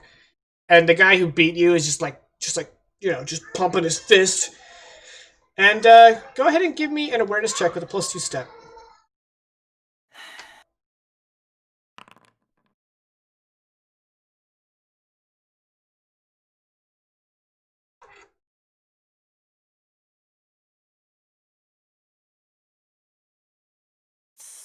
That's not it. That's a 7. What'd you need? 14. What's with you and 14s? You know what? Awareness is focus. Okay. So you're bringing in your bike. You got second place. It was fun. In the back of your mind, you feel this nagging sensation that Dill is going to be upset, but not at you. Everyone else, give me an awareness check with a -1 step. Awareness -1. I don't get any bonus. I don't think. It's been a while. Cigar. The -1 wouldn't have anything to do with a lack of light, would it? It's because you guys are you're Kind of far away. what you're looking at is in space, and you guys are inside, Okay. and you don't have any reason to be looking out the window for this. That's what the -1 is for. Got it. -1. Okay. That's a goose egg. You were all blissfully unaware. Oh, Razik! Oh, if you didn't have the -1. Wait, don't you get a +1 for being a bird? No, you made it so that I reduce range penalties using gun. Oh. I get the +1. Which is why I'm at the 20. Gotcha, Ace. For shame. And just for those who might have come on here, I've been raising awareness since the beginning of the campaign, 1 point or 2 at a time, because my character keeps using awareness. Until now, I'm at max rank with 10, and I think I failed. I would need to watch the thing, but probably 75% of my awareness rolls so far, and I'm the one with the best awareness. Yeah, he's got a 10 in it. You get a 5, and he got a 4. I'm not sour. Okay, so you guys all meet Hypoest at the derby, where everyone hangs out after a race. Dill is so slouched that he's dragging his knuckles. That one was so cool, you guys. Oh my gosh, Irene, it worked so well. And then I was like, whoosh, and then you saw and there was a thing, and I was like, what? And then I was behind, and then it was like, and it was choo, and it was like, yeah, but then,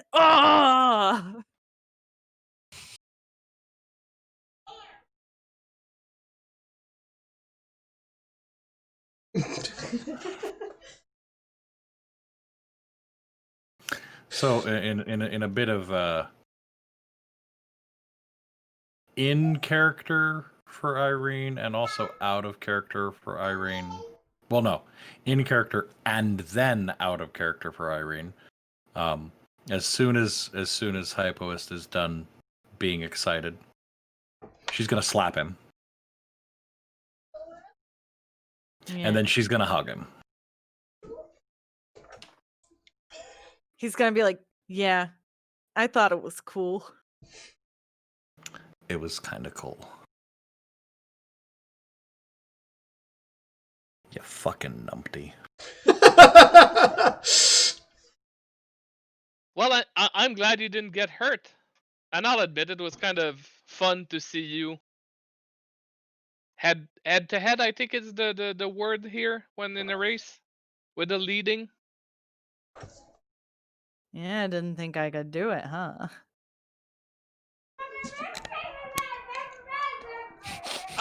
I mean, I do not want to sound mean, but given your literal track record so far.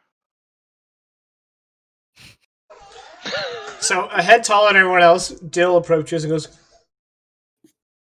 "Hey, Hypoist.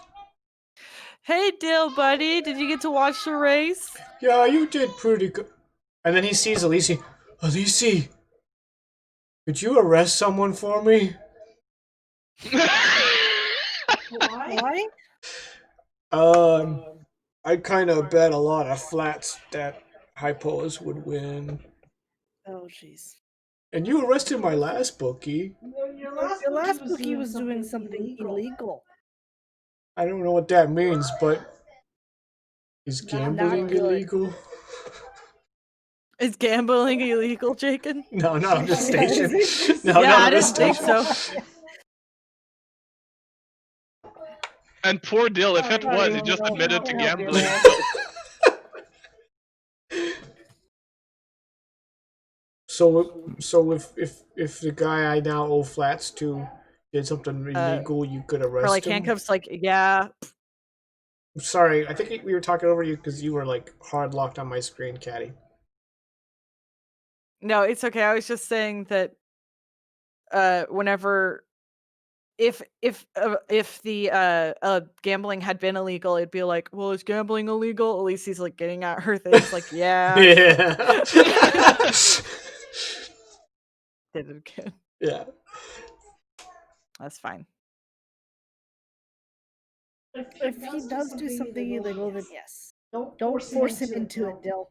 What's illegal? Look at the dictionary. That's what we call entrapment. And that's something that the Only the cronies- ATF does. the cronies of the patriarchy do that. And you're not a crony of the patriarchy, Del. All right, come on. Hey, Dill. Let's not get too worked up about it.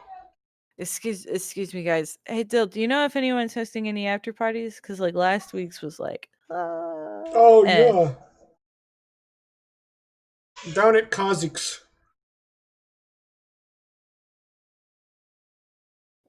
oh man, have would we have reasonably been to Kazakhs before? Yeah, probably. Ah, cool. Well, I don't know if these guys will want to come along, but Dill, are you going to Kazakhs? Yeah. If I don't have any flats left, I can't keep paying back. Then I won't owe him any more money. Modern problems require modern solutions. I'm not gonna correct him. I'm just gonna let him be. Doc, how steady, how sturdy do his knees look? Well, given that most of his weight is upper body, I would be afraid of like bringing a giant down by his knee. I'm just saying, someone's gonna break his knees if we let him do this.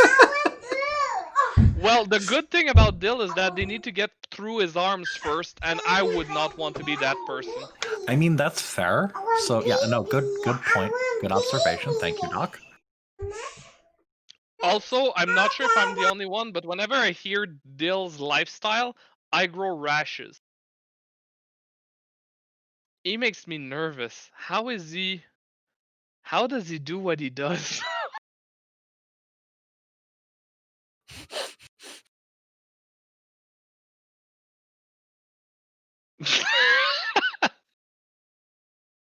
That about tracks, yeah.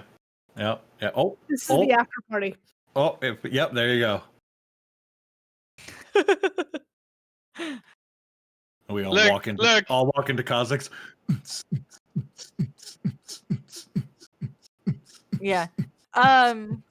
Yeah, I don't know if Hyper West would like explicitly make the invitation, but he'd be like, "Oh, these guys probably don't want to come," but like, dude, we should go. Irene will go. Is it clean? No, it is not clean. Rizik will not go. He went once, he saw spots on his glass, he never went back. Oh man, I fully believed that they didn't even use glass, but like just disposable glassware. Sure. Too many glasses break. Last time Go ahead. I was gonna say, even if it was disposable glassware, it was still dirty somehow. And Rizik was like, "Nah, I'm not down with that." Well, and the last time Irene was there, she sent her drink back because there weren't spots on her glass. Maybe it's like a bring your own flask. And if you buy one of the flasks they have there, you get cheaper refills. Oh, like one of those At least he keeps one inside of her exoskeleton. Just does this. one of those themed double gulp cups from 7-Eleven. There you go. It's like a SeaWorld souvenir cup. You can Yeah, now like, just like you refill went it to and bring Six it back. Flags. Yeah. Mine's got like a whoopty straw on it. Yeah. He got it at Six Flags Made of over galvanized Aurora steel. Borealis. Yeah, actually, the themed cups are all from like different places that you've never heard of. None of them are actually for Kazakhs, you know? It's like he collects them and then sells them back. They're resold novelty cups. Very good. Love Kazakh's it. got a good business going, you know? Mine has real a little entrepreneur. umbrella attached. It looks like a coconut.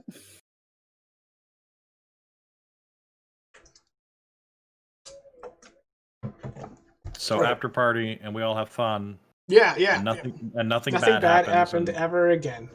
and nothing happens to foreshadow And that's the campaign. plot points. All right. Hyper West gets absolutely sloshed, which is not necessarily something he used to do, but it's something he's learning to do. Irene is very supportive of this development and is educating him whenever possible. At least he's preparing to carry them both home. So Kazik is is another Palorzo, which are these big slugs guys with actually they're more like caterpillars because they have like all these different arms, but the top two arms can extend out into like, you know, these kind of arms instead of as legs. And so this caterpillar guy, he has all of these golden bracelets on all of his limbs and a big golden necklace.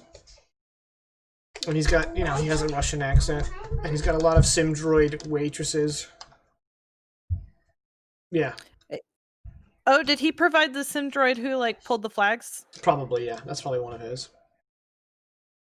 In fact, after the race, she was probably like, "Everyone come to Kazakhs!" From space, which nobody can hear because sound doesn't travel in space. Well, she could broadcast it to y'all's room, you know? Fair enough. Yeah. Yeah, like this race is brought to you by Yeah. sponsored in part by Oh, and there's the State Farm caution flag. Oh no. Oh, looks like Nationwide wasn't on his side. When someone wipes out.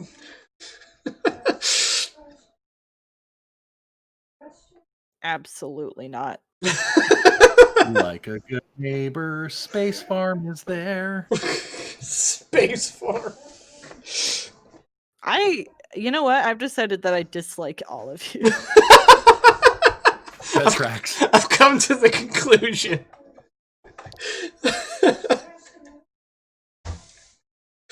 You know what? I'm just glad I didn't have to do any zero-G stuff. Well, technically you did, but it was all drive. Yeah, as opposed to like actually if I had really catastrophically failed. Thinking maybe I should have penalized you because you don't have any zero-G training. Oh, Like I don't. floating off your well, bike. too late now. Yeah, it's too late. It's too late. He already lost, but he got second place. It's too late to penalize. Too late. Get out. Yeah, I guess second place doesn't really win anything. No. You get like 2 free drinks. Third place gets 1. Oh, It's a start. not even bottle service. Just Yeah, you get a coupon. You know.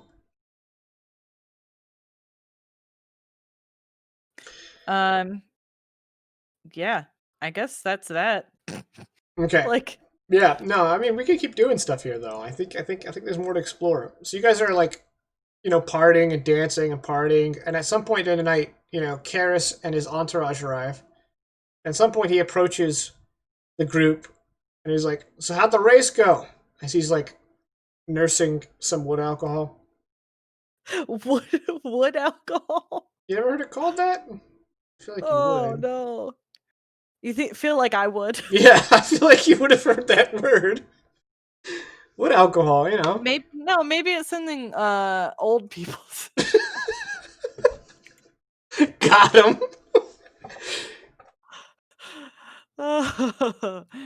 um. Oh, okay. You googled it. Yeah, I was like, I don't know what you're talking about. I could understand the basic concept of what you would have meant, but no, I don't. Everybody I know, whenever I was drinking heavily, were in college, so they said normal people stuff. I feel called out. um, I feel like Hypo West by this point would have been like jumping from group of people to group of people. Yeah. Like, hey, what do y'all got, guys? A Where are we social going after chameleon. this? Yeah. Yeah. Okay. So sorry, Irene. Yeah, it's just y'all three then. Actually, I didn't go to Kazakhs. Oh, Oh, it's just it's Alicia. just It's dirty. It's only Alicia I and went to Irene. babysit Irene and Hypolis because I figured they need to get back to the ship somehow. Okay. So, yeah, Karis walks up, and Irene kind of like side eyes Alicia, like, "Oh God, save me!" But actually, now that Razik isn't there, I'd much rather cut to that. To me, Yep, I would be going back to the clinic to the for my clinic. protege. Okay. I'm assuming he's either in the middle of that, like his intervention. Because the only way I was not gonna talk, like Razik knows that the only way he was not gonna involve himself in the intervention was to not be there, so that's why I went to the race. Okay. So now he's going back and see, is it done? How did it go? And he's expecting the worst. Okay. You open the clinic and it looks closed. But this is normal. You know, normally your protege sticks around to clean at per your instructions. Yes. But all the lights are dim. There's like a few lamps on, and that's it. Perfect. I'll call out to him and see if he's still in the clinic or if he went home. If he went home, I won't bother him. Okay. You call out. Give me an awareness check. No modifier. He's gonna fail. Yep. I'm expecting like a 3. I did it! Wow, you almost got a stellar. Yep. Okay. So that's an excellent. So you step into the clinic and you call out for your protege. What's his name? You want to give him a quick name? What species is it? Is he? Let's say he's a near human. He's jittery. Let's call him a Zodcore. They're not known to be jittery, but I think that's a funny juxtaposition. His name is Harzad, Harzad, but we call him Har. Harzad like that? Because it's Or Harzad? I think it's Zed. Yeah, I was going with Zad, but Zed works anyway. Okay, Harzad. Nobody knows how to pronounce his full name because it's annoying, so we just call him Har. Damn, we should have called him Harzard. Anyway, I'll explain that joke. No. Okay, I'll explain it right now. So, so when we bought a changing table when our son was, before he was even born, really, we didn't realize there was a typo because it has, falling hazard like plastered all over the cushion, but they misspelled it, and so it was falling Harzard. Harzard. Yeah. Which totally instilled confidence in the product he just bought. Definitely. Anyway, so as soon as you step in, you notice something is off. And you call out of instinct, but you kind of feel like maybe you shouldn't have. Yep. And a quick cursory look around the room reveals that it's not you and your protege. It's you, your protege, and 3 other individuals. Large, armored individuals hiding in the shadows. And you hear footsteps behind you.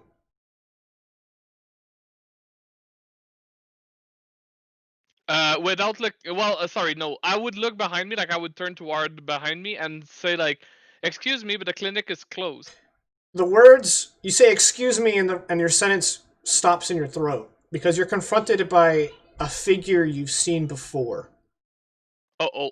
It's kind of hard to forget the look of a Saladrin's special operator. Oh no, is he the one? Well, he's wearing a helmet that conceals his face, but the uniform is distinct. Okay. And Then I'll stop. he's holding his weapon and kind of just gestures for you to go inside. I'll take a step backward, but I'll keep like facing him, and I'll be like, "What's the meaning of this?" A voice from the shadows says, "Don't play coy, Doctor. Have a seat." It would be impolite if you didn't have one first. And I'll like offer him a seat, and I'll sit behind the desk after he sits down, assuming he sits. No, you try to sit down, and another Spec Ops trooper comes out of the shadows and grabs you and pulls you over to the operating chair and just slams you into it. So this Saldrin emerges from the shadows.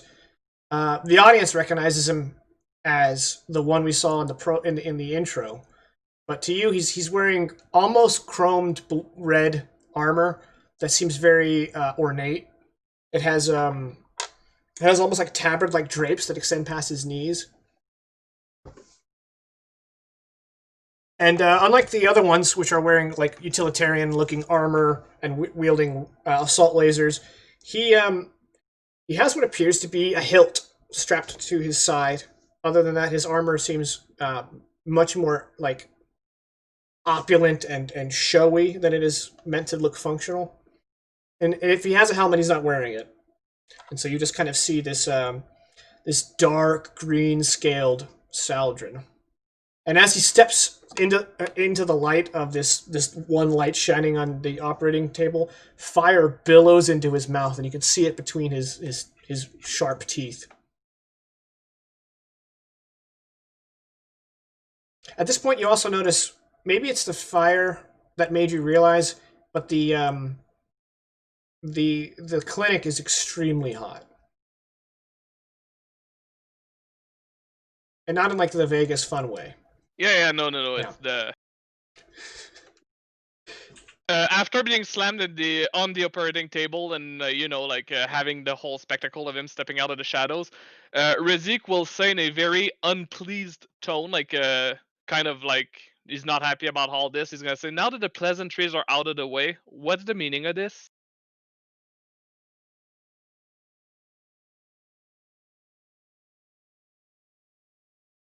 The meaning of this. He steps over to a table in darkness, and he picks up a computer pad, and he turns it on, and the light kind of illuminates off of his face. He goes, "You have left a predictable profile during your time on the Androla. One that it was easy to follow.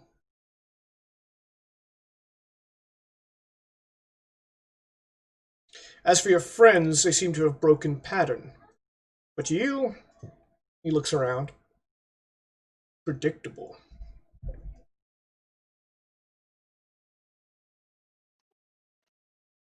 "I am Stasis Gurn, Dragon Knight of the Saldrosi Empire. You are now my captive. You will answer my questions, or your fellow practitioner will meet his end." And you hear an arming sound on a assault laser to punctuate his words. "Where is Irene Marcos and Elise Lynette?"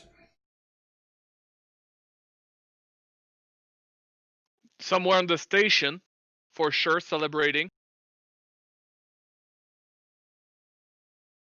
"When did you last see them?" At the race that happened a few moments ago. "The race." Don't tell me you missed it. "It must not have been in the itinerary." He looks down his pad and punches a few things into his index finger.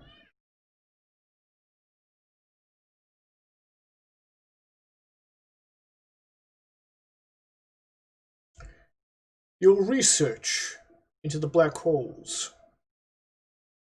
Quite fascinating.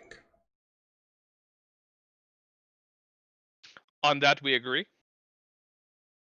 Have Irene and Elise continued their research? If they have, it's unbeknownst to me. Are they still in possession of the Ceregal?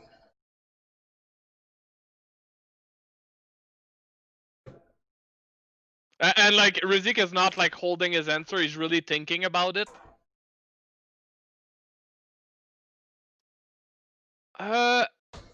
In a way, yes. In a way, yes.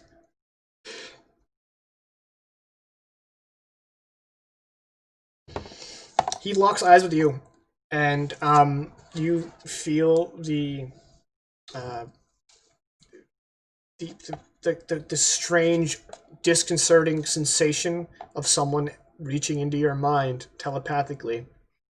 Give me a willpower check. Oh, I'm good at that. Am I? Am I not? Willpower. Where is it? It is very bad. Okay. Negative or bonuses? I'm assuming none. Yeah, just flat. I did not. Okay. He just stares at you for a while, and then he turns to one of the spec ops soldiers and says, "It's in the Involucre cargo bay."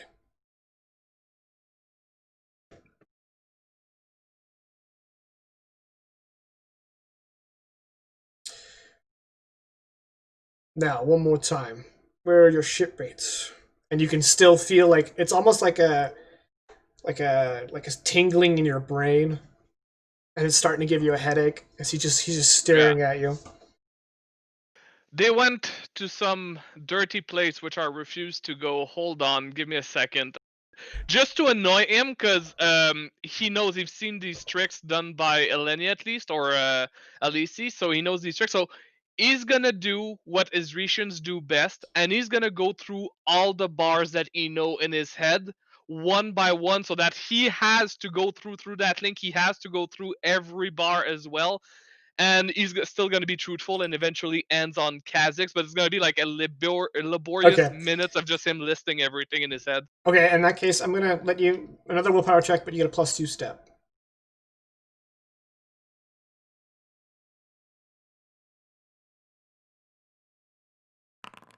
I still failed though.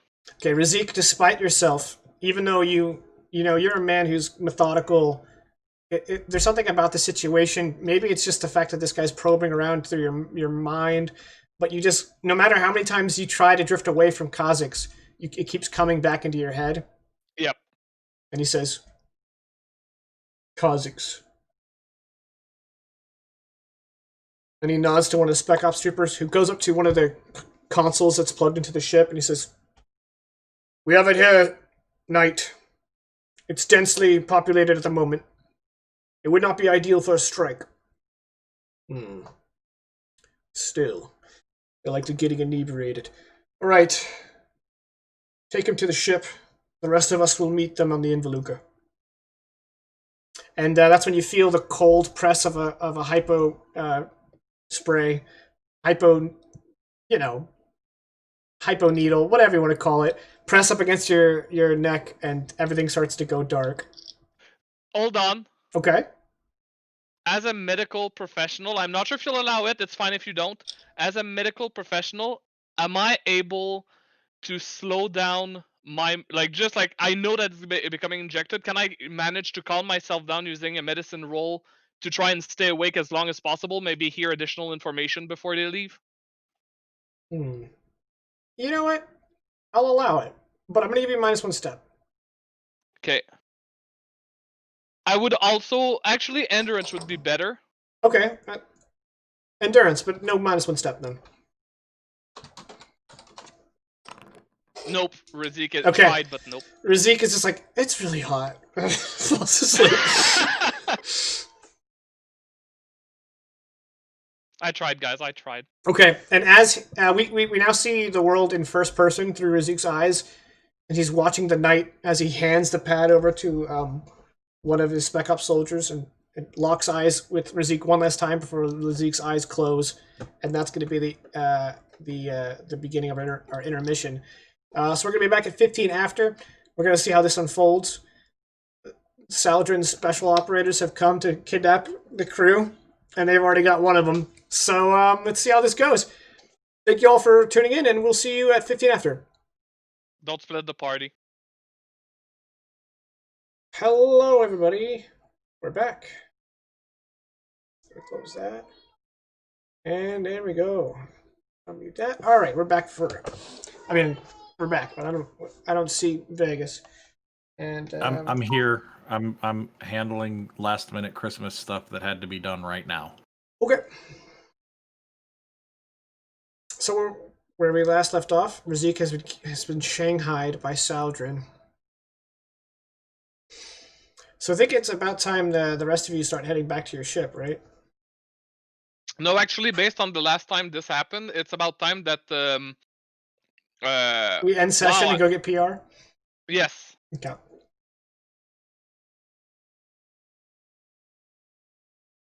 That sounds about right. What's his fuck showed up at the bar and is. Oh right, yeah. Yeah, I'm avoiding him. Okay, so you kind of like unceremoniously leave the conversation, leaving Elise alone with Karis.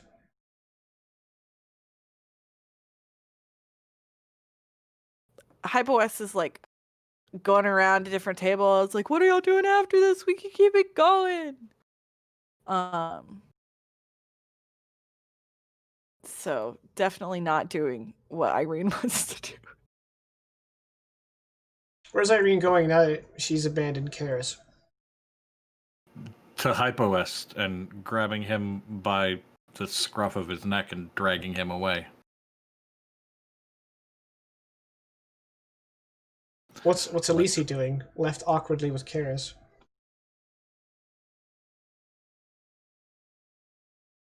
Hi, Karis. How are you? I'm doing all right. That's just like keeping an eye on Irene throughout the bar. Irene told me this morning that she had made progress. You know anything about that? Nope. The first time I saw Irene was at the race. Oh, keep up the good work.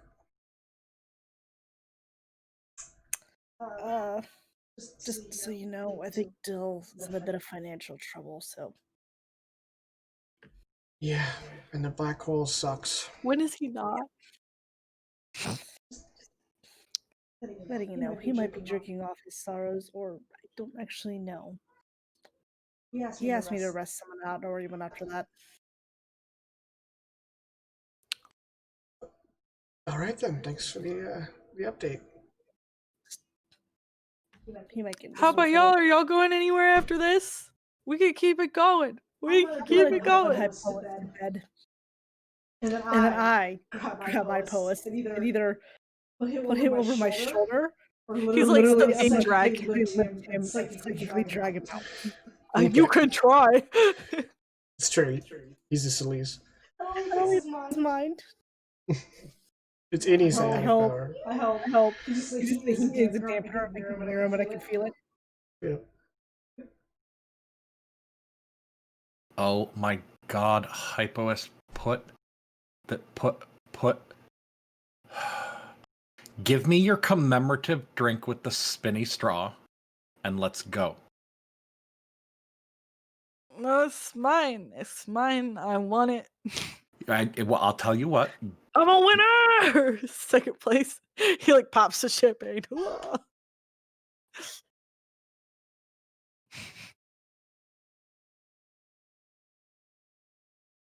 Irene regrets letting HypoS drink. Even though HypoEst is a Celise, Irene is trying very hard to punch him in the face psychically. Psychic punch! Okay. So I think eventually they're going to drag HypoEst out, right? Yeah. Okay. I mean, I can try to get away. Let me roll hand to hand with negative steps. Do we want to do that? Because I can roll that. Excuse I me. think eventually y'all would get it. I would need a 13 and I am intoxicated. Yeah. So I'm gonna say intoxicated is probably the weakened status, which is a -1 on step on all rolls. makes sense.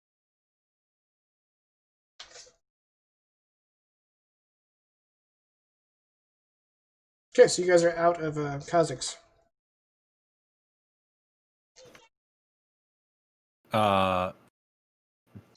Did you remember to take your bike back to the garage?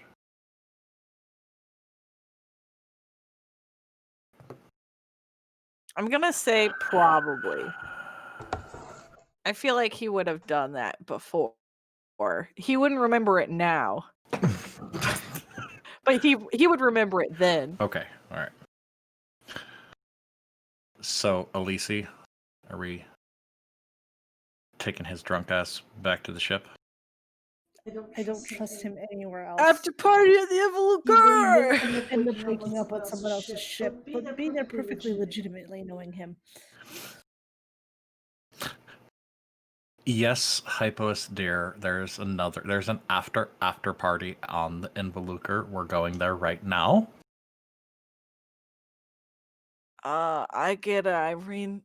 It's over share o'clock.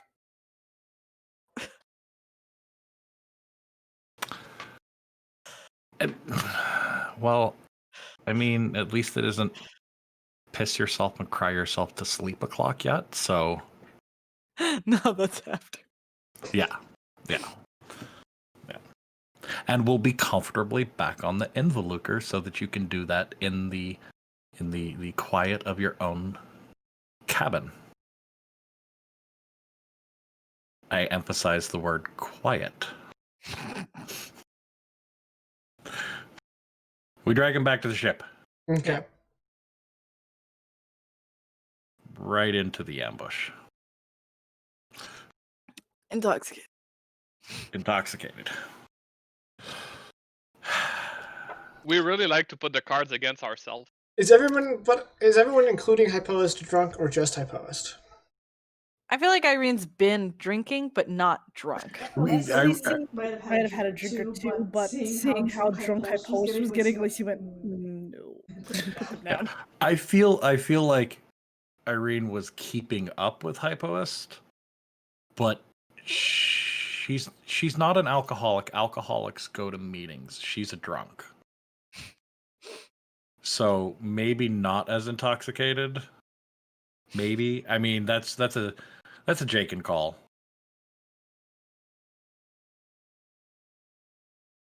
We Make have an endurance established. check. We have established that she drinks a lot. We have established that. I mean, she makes Oh, her own look. hooch. She drinks like a fish. I get a step bonus to my endurance because I now have 2 ranks in mind over body. Yeah, I'm at +4 now. Don't use your psionic powers to overcome a hangover. You know, I could spend psionic effort and bump that to 4 steps if I wanted to, but I'm not going to because where's the fun in that? So that's a +1 to my stellar endurance. That's a 24 on a D20 plus 4. D4. So oh damn it, that's not a stellar endurance. That's only excellent or exceptional. I can't remember. It's been too long. I think it's exceptional. Exceptional. Yeah. Or is it excellent? No, it's excellent. It's excellent. Make sure my macros say it. It's Okay. excellent. Party time. Yes. Okay. So Irene, you're only getting started. Okay. A slight good. tingling of the fingers. Yeah. Okay. Everybody give me an awareness check except for Razik. And remember, Hypoist your weekend, so -1 step. -1. And with all that trouble of healing you, and you still give yourself a -1 somehow. I mean, it's better than a -3, but that is a 1, which is 13 lower than I needed it to be.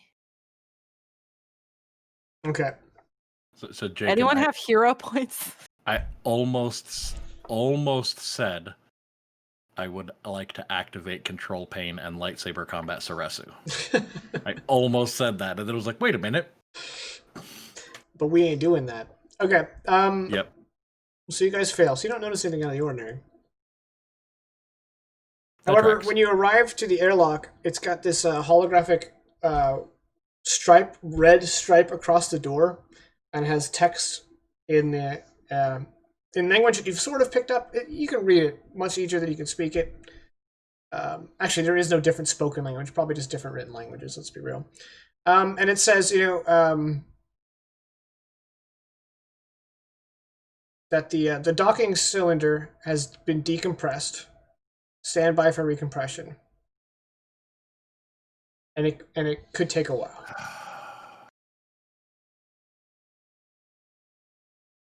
I don't know how many times I have to tell them. Regular maintenance on the compression valves is more than taking it out and knocking the dust off once every 3 weeks. And then behind y'all, you hear Irene Marcos, Elise Lynette, Hypost Sanguilin. Huh?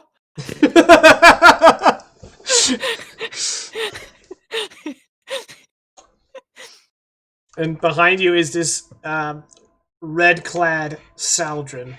But unlike before, where he was calmly interrogating Razik, in his hand is a hilt. A hilt of a sword. No, not a hilt of a sword. He doesn't have a sword. It's just a rod. It's about a foot long rod. And then you hear movement on either side of you, and you realize that on either side of you, you're kind of in a T-junction where the airlock is here, and there are Saldrin spec ops lining up on either side of you.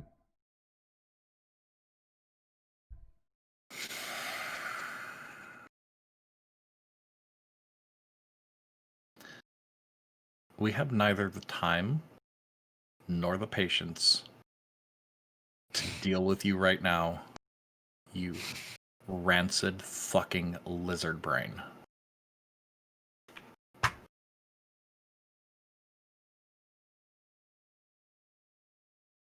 Exolvi, I also have no time or patience to exchange insults with you. I am here by the Nor the decree mental of the capacity, Emperor. but that's another subject completely. And by decree of the Emperor, you are all under arrest. If you resist, Hypoest will die. We don't recognize your bullshit government. What? Why me? What'd I do?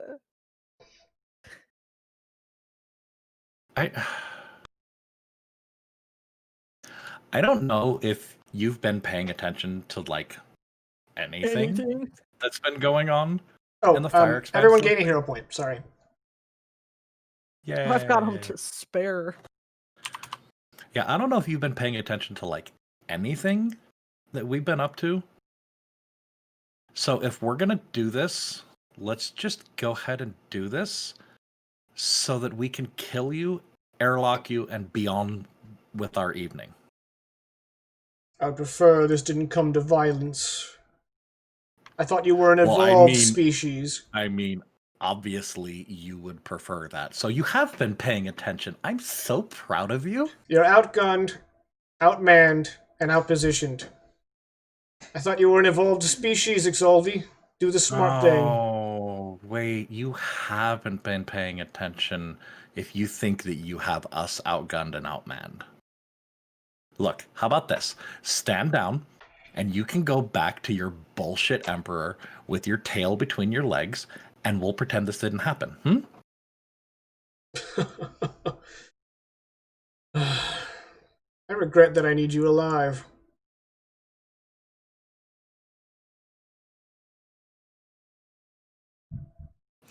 I'm sure you have plenty of regrets, life being primary among them. So again... Or your face! Oh, ooh, yeah. Hypoest, Yeah. Yeah, that was So speaking that of his was face, his collar springs up and collapses over his head, and he's got like two almost like horns coming up the side of his head as the helmet closes and lights up, and the mouth is still shaped in like an open mouth with like all these teeth. The moment that helmet comes down, my side blades come out.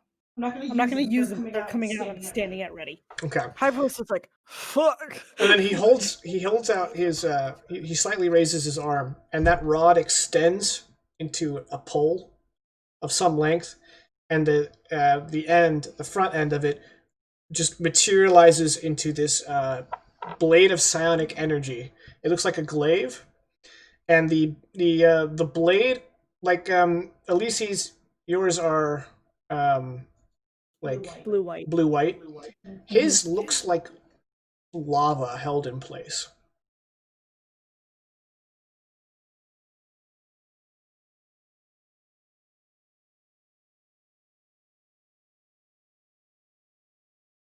Are we rolling initiative? Are we? Irene, please tell me you have yours.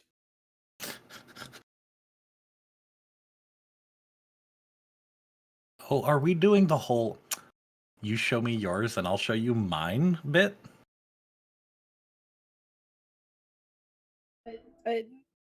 Uh, Irene actually have is any not kind trying of- to roll initiative.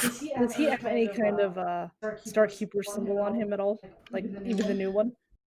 Oh, he's a faker. I'll tell you what. Make a culture check. Hey, Oh, can I do this that? guy's a big fat phony. Holy crap, this actually does it. Really? It's an average, but it does it. Okay. From what you have researched about the new Starkeepers, yes, he's that.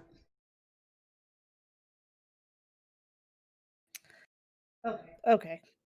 I was the Starkeeper long before you are. You don't want to try this.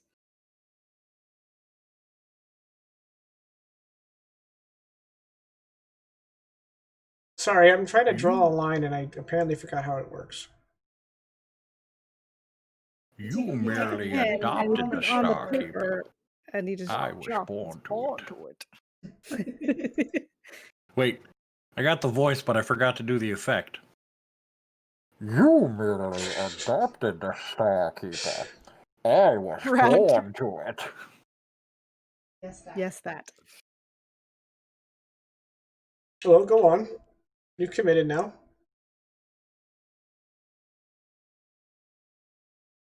It kind of sounds like we're getting in trouble.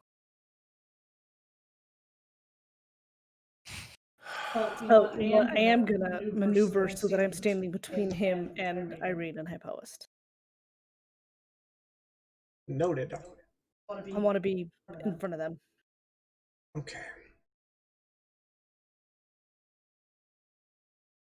Did I forget to make a token? I had a month. You suck, jackass.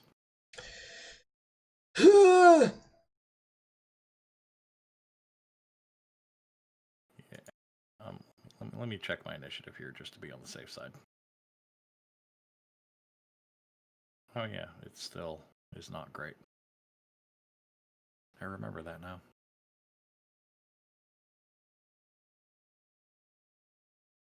I could have sworn I made a token. I don't see it. Oh, I made the other guy. Nice. Nice. I guess we'll just use a generic. I mean, this guy is a named villain. Let's be real. You'll probably kill him right now. I'm just gonna use generic NPC because I forgot to make a token. I mean, what else can we do other than kill him? For his In the words of Worf, die. I mean, the fact that he is not only a Saldrin, but he's also besmirching the Starkeepers, at least he's pretty much gonna kill him anyways. Yeah. This is big then perish vibes. Yeah. Okay, so are we rolling initiative? Yay, nay? Oh yeah. Okay. That's what it looks like. Holy balls.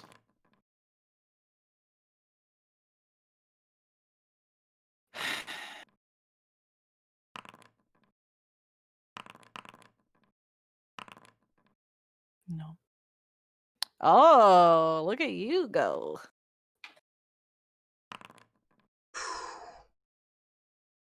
A 20, excellent. Yep. Oh.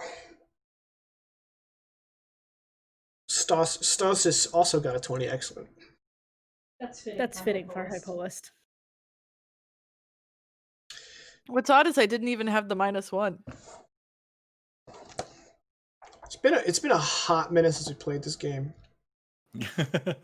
Or maybe you. I'm good. Yeah. You've I been know playing it what I'm without doing. me? Oh, you know what? We did play other games in between. My bad. My brain just, for some reason, forgot that we played other systems. Okay, so Irene will go first. In a shocking turn of events. And then an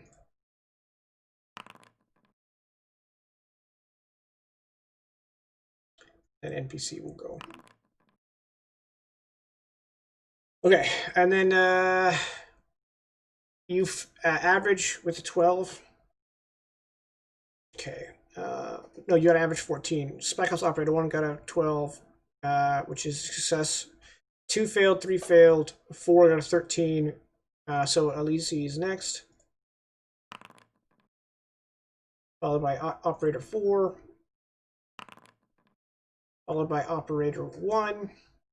And then everyone else failed. Failed 7. And the Spec Ops Operators failed 6 and 5. So my post will go next. Impulse 2. And 3.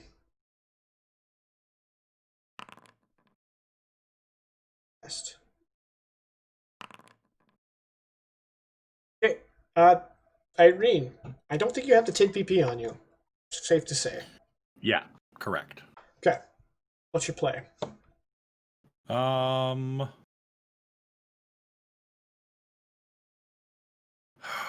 Looks like Elise gonna square up with the big boy. Look down and check to see, does Hypoist have any weapons on him? You would know about his secret holster. Okay, good. So Irene will go square up with one of the Spec Op boys. And by square up, I mean she's gonna yell really, really loud and punch him with a psychic punch. Like her kinetic discharge. Okay. Because there is a psychic punch. Right. No. So, kinetic discharge. But for Irene, that's just a psychic punch. So I have to expend psionic effort to do that. And then I make the roll. Any modifiers on the attack? Oh, no. Okay. So that's a flat roll. That is an average. Yep. Kinetic discharge. Average. Where are you? There we go. That is 8 energy damage, stun. Okay. Well, if you guys recall, Saldrin do not give 0 Fs about energy damage. So you run up to him and you punch him right across the face. Lightning trickles through his armor, and he just kind of looks back at you like nothing happened. Not even the stun happens? Just so you know, Vegas, I am wearing like my Vibroshockum on my armor. So if you want, you could grab at that. The stun does happen. Okay. I might have to, because what is the Irene resistance on has not stun? been toe to toe. I think it's endurance, right? Say again. Let me. I'm looking up what the resist is on stun. I don't. It is an endurance check. Say it's endurance. Yeah. Okay, they have an endurance of 11 plus. No stun. Okay. Where's a pen? It didn't even occur to me how much it was. Can we assume that was just a 2-meter step on the attack? Oh, what's the range? Medium range? Or close range? Adjacent. Like I have to physically punch them for that to Oh work. shit! I didn't do this. Oh, okay. So that's not what she would have done at all in that case. Well, it's kind of already happened. Okay. So I'm just gonna give you charge, even though you shouldn't have. You want to be there, there, or there? Right where she's at is good, right here. Okay. So yeah, I'm gonna add a charge, even though you shouldn't have been allowed to do that. So it's gonna be 4 impulses. 4 impulses, yeah. My bad. That's okay. Okay.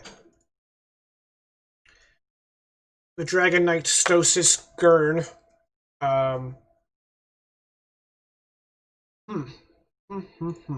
He is going to. He has to. If he wants to do this action, he has to make it his first action. He is going to use Dragon's Aura. Close one target. He's targeting Elisa. Elise. The Dragonite and the target make opposed telepathy checks, or willpower with a -1 step if the target does not possess psionics. If the Dragonite wins, you won't like it.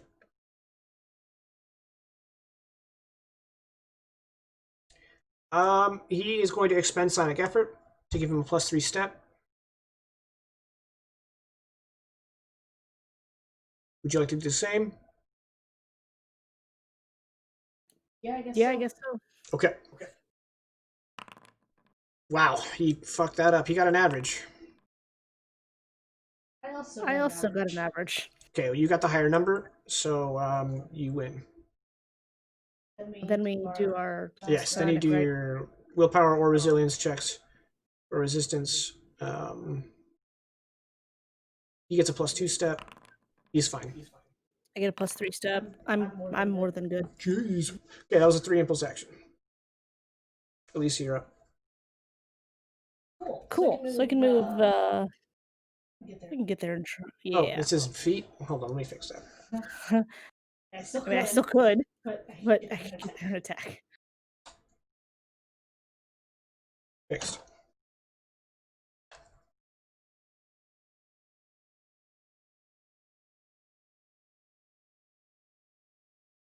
Hello. Okay. Any bonuses I get from this guy? No. Oh, wait. He has defensive skill. Melee attacks against him suffer -1 step. Okay. So it's a -2 to attack him with both my blades. But I'm gonna do it anyways. Hang on. For some reason, Open Office just fucking crashed.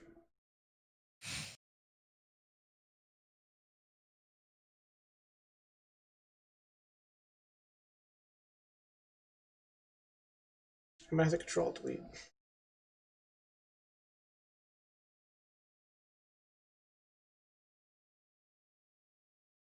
Let me try Alt F4. Oh, can't even get back to it. I don't want to Control Delete while streaming. This is my stat block.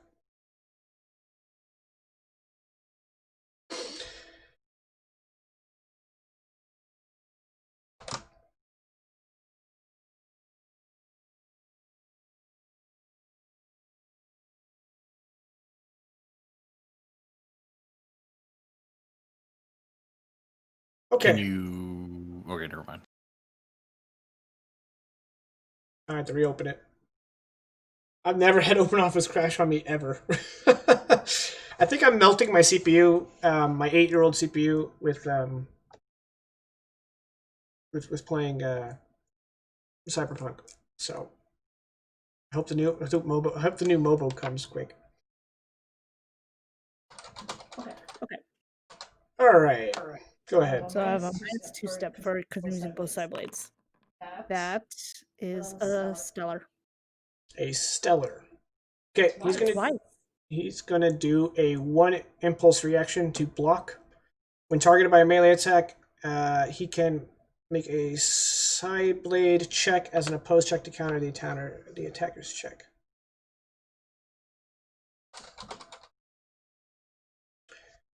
All right. So pull side blade. He has a +1 step, and you got a stellar. Oof, okay. Yes. Ah, fuck. He failed. Let me modify him. So I just roll both attacks, right? Yep. Oh wow. Unfortunately, it's energy damage, but Yeah. Well, still. Okay. 18 twice, AP3, 15 right? twice. what? Yeah. Okay. So the first one will give him a light wound, and the second one doesn't hurt him. She got stellar, so that's 18 twice, 15 twice. Okay, so he's gonna take 2 light wounds, and that's it. Okay. Okay.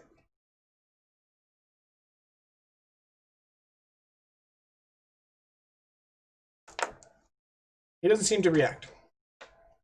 And that was a 4 impulse because you charged? Yes. Okay, Spec Ops Operator number 4 is going to...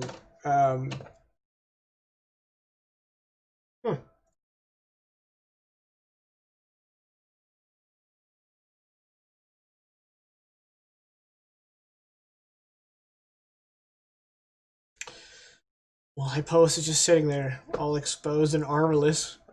The clean slate of wound boxes. I just He's fixed like- her. You can't. I just fixed him. You can't break him again.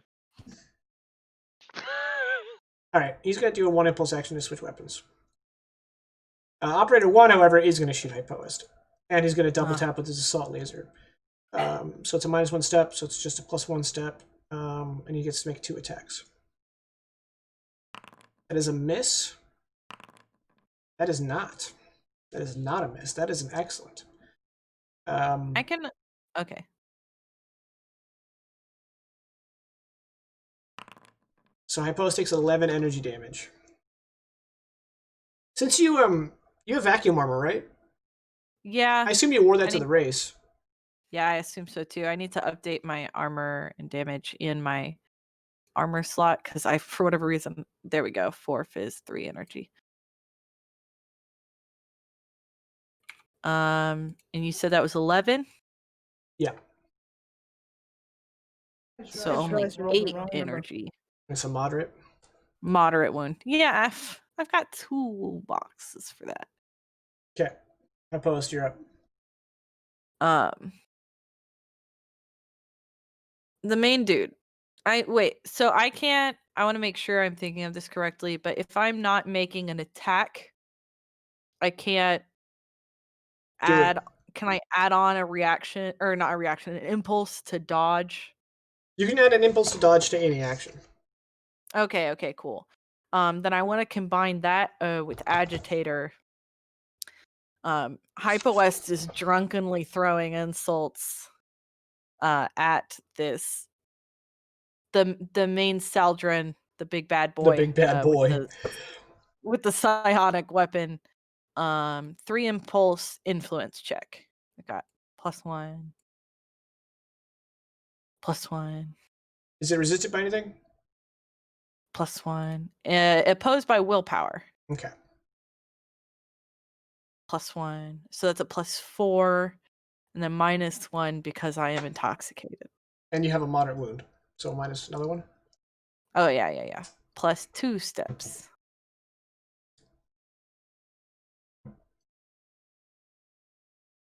To target NPC. Well, wouldn't you know? So this is it's a bummer. It doesn't stack really at all. But Well, if that would be it makes it stellar. harder for him to drop it down. He actually couldn't get rid of Yeah. the stellar. He failed. So he's distracted. Yeah. Don't waste it, guys. And that was a 4 impulse because you dodged. Yes, I'm dodging. He's like drunken mastering it over here. That's a good movie. I haven't seen that movie in forever. Oh, it's so good. Okay, so the Spec Ops operator that is squaring up with Irene is just going to try to punch Irene in the face. I mean, that's fair.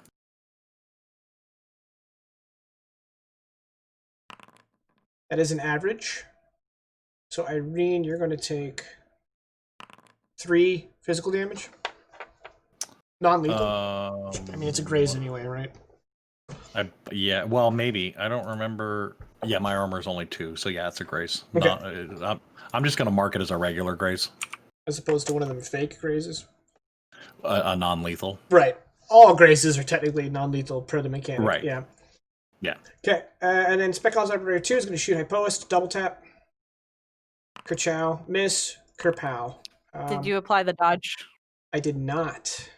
So that is a miss.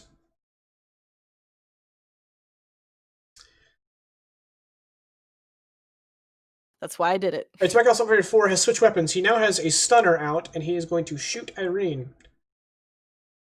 Bring it. He brought it. He got a stellar. Okay. Unfortunately, I don't have that PDF open. Incoming frame loss. And that's when he all wants to open it. I got you. Hold on. Weapons, stunner. It's the Protostar.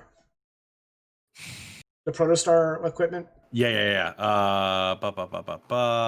Stunner is... Where did it go? 1d6 plus 4 energy non-lethal stun. Okay. 1d6 plus 4? Yeah, for Stellar. All right. You're going to take 9 energy damage, twice non-lethal, and then you need to make an endurance check. Okay, so that's 7 twice. So that's... Ooh, damn it. That's 2 moderates. Remember to mark it non-lethal. Yeah. Yeah. Man, I'm not going to be able to use my loyal ally. I was going to mark him, but it says specifically in your next turn, not your next attack. And endurance check, you said? Yeah, or else you're going to suffer stun.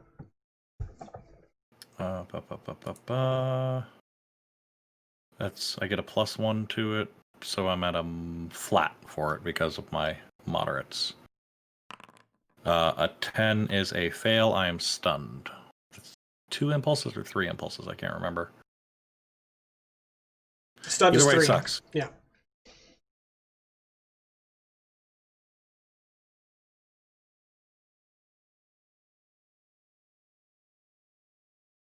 All right, the distracted NPC. Oh, how long is he distracted for? Until the start of your next turn?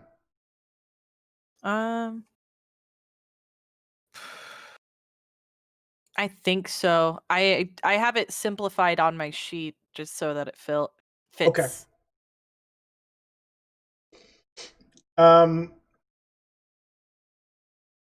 I think he's gonna fuck Alicia up.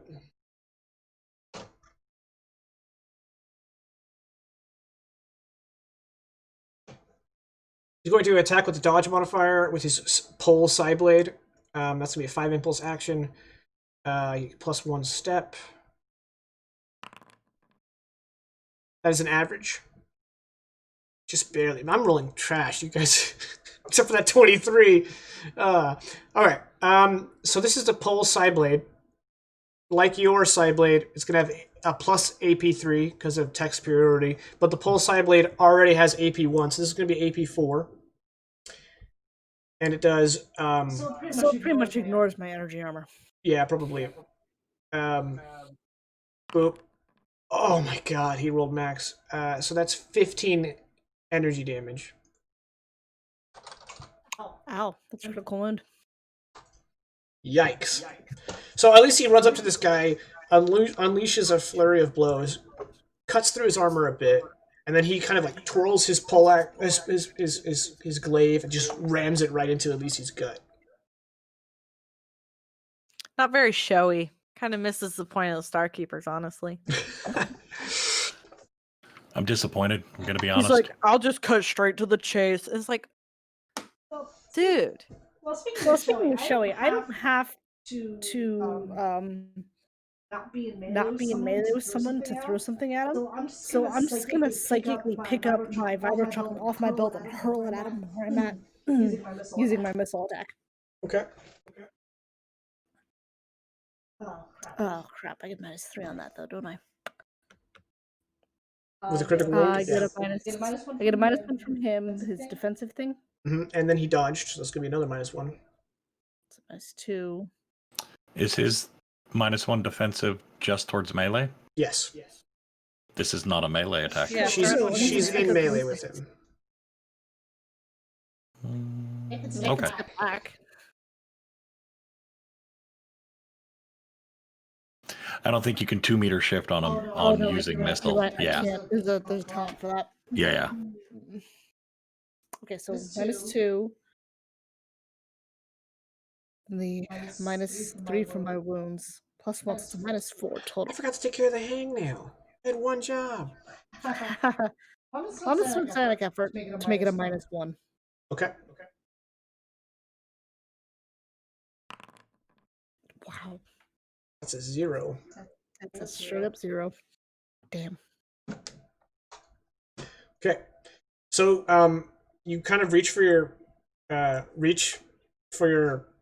vibro shotgun with your mind, and then when he yanks the pole side blade out of your gut, he spins it around and hits you on the temple with the butt of his staff, which staggers you, and you yeah. Oh, and I assume you gain a sonic fatigue too. Yeah. Okay, and that was 3 impulse. Oh wait, shit. Hang on, let me reroll that. I forgot I get a +3 step. So it should have been a flat D20. Yeah, which means you got a Which would have 4. still failed. Yeah. Okay. If a 4 was a success, I would have given it to you because he's distracted, so you get a +1 step. Okay. If a 4 is still a failure, then we're gonna move on. That was a 3 impulse. Yes. All right, operator 1 is going to shoot Hypoist twice. Ka-chow. Kapow. Dodging. Oh, well, they both missed anyway.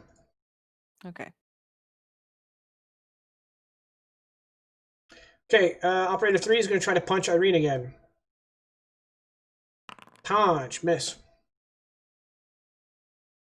Operator 4 is going to shoot Irene with the stunner again.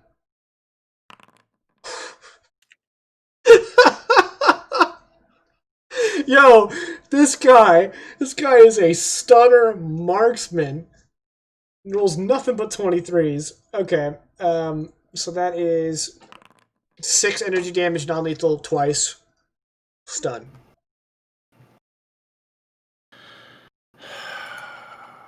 So 4. So 2 non-lethal light wounds. Filling up on wounds nice and early.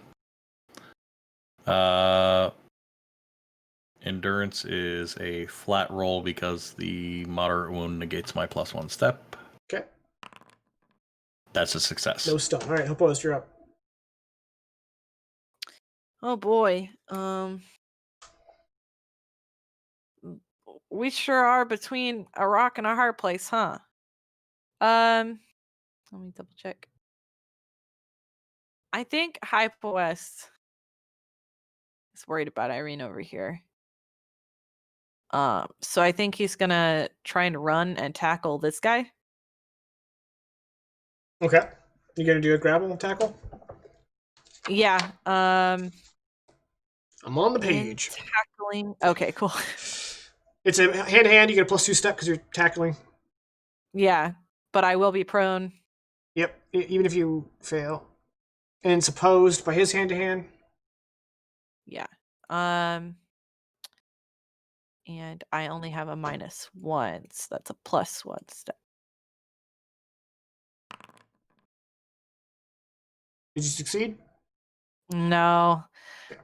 Pretty close, but no. All right. Hypost lunges at him. He just kind of buffets you off with his arm, and Hypost is on the ground. And that was 4 impulse I because you tried to help. charged. Yeah. Okay. Operator 2, is gonna move. Boop. That's a 2 impulse. Irene. So we're on the docking cylinder ring thingy, right? Yeah. This wall right here. Yeah. Any panels? Yeah. Um,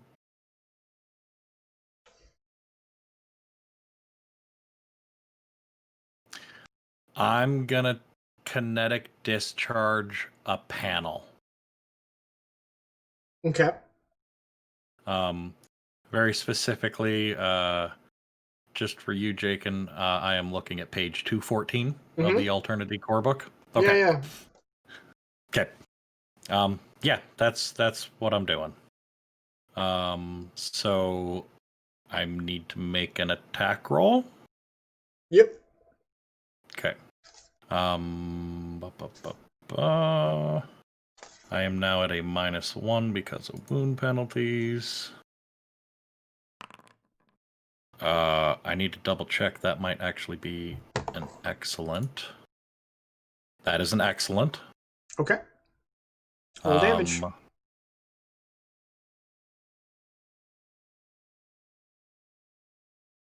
That is 9 energy damage. And it's an ordinary device, so it has resistance 2, so that's 7, which means you've rendered it non-functional. Go ahead and roll d20 for me. I will roll a d20 for you. That's a 2. A 2. Dense smoke. Poor visibility within 4 meters blocks line of sight. Cool. I'm completely okay with that.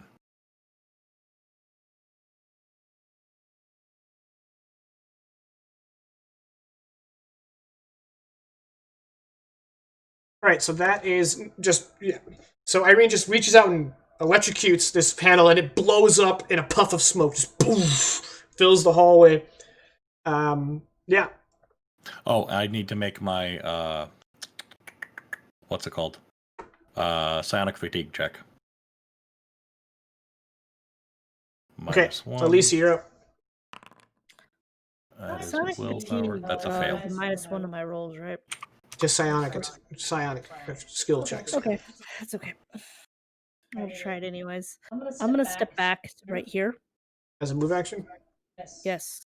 And then I want to mind over body. You gotta move first. Hmm? It's The Alternity. move is its own action. Oh. Damn. Okay. So that's a 2 impulse action? The only free one is the You're right. 2-meter move. And then you can only do that with certain actions, Yeah. like attack. I think there's like 2 types of actions where you could do 2 meter Yeah, shift. I always forget which ones. And you did a 4 meter shift either way. Well, if I take it, I change my mind. I mean, I can just do it here and pray. It's a -4 step. I might die here, guys. Nope, I did not mind over body. Okay. You want to slap a dodge on that? Sure, why not? I only get a -2 step on that, anyways. All right, Spec Ops Operator 3. It's heavily obscured, so that's not great for him.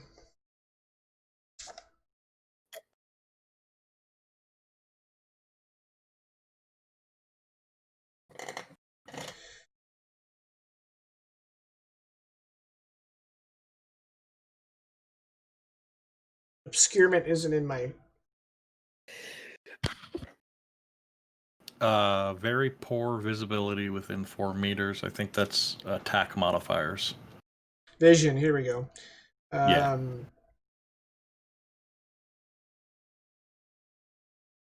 So on 2, what's it called? 213, you said?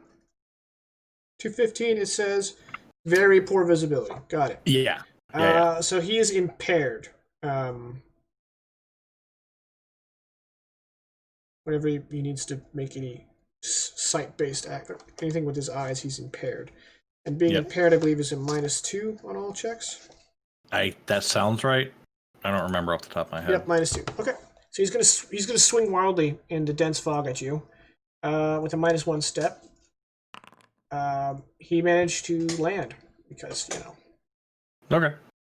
Okay, so he hits you for 2 physical damage. Not lethal. Yeah. So nothing. Yeah. Yeah, he connects Soaks on the armor. Yeah, he connects to your well padded midsection and nothing happens. Right. You calling me fat? No, I'm saying you're wearing armor. Oh, well padded. I see how you are. All right, Spec Ops Operator number 4 turns his stunner to Hypoist and is going to... Oh my god, I might have been on the wrong screen this whole combat. I guess it doesn't super matter, but I feel really dumb now.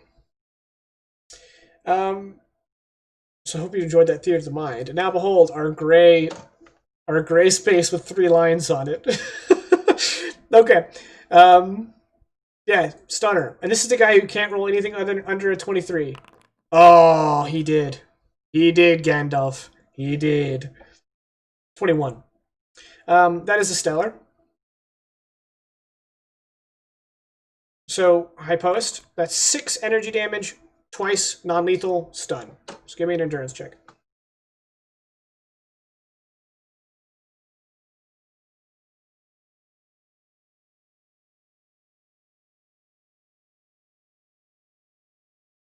Are you muted?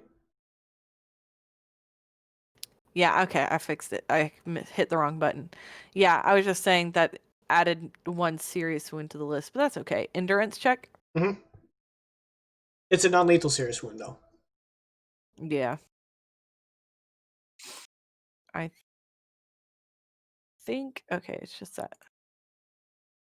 Then I have a -1. Yes. Do the non-lethal ones cause the -2 die step anyway? Yeah? Okay. No. Okay.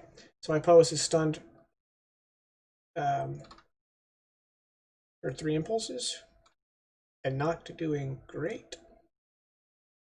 Spec Ops Operator 2 is going to switch weapons. Okay. That is end of round.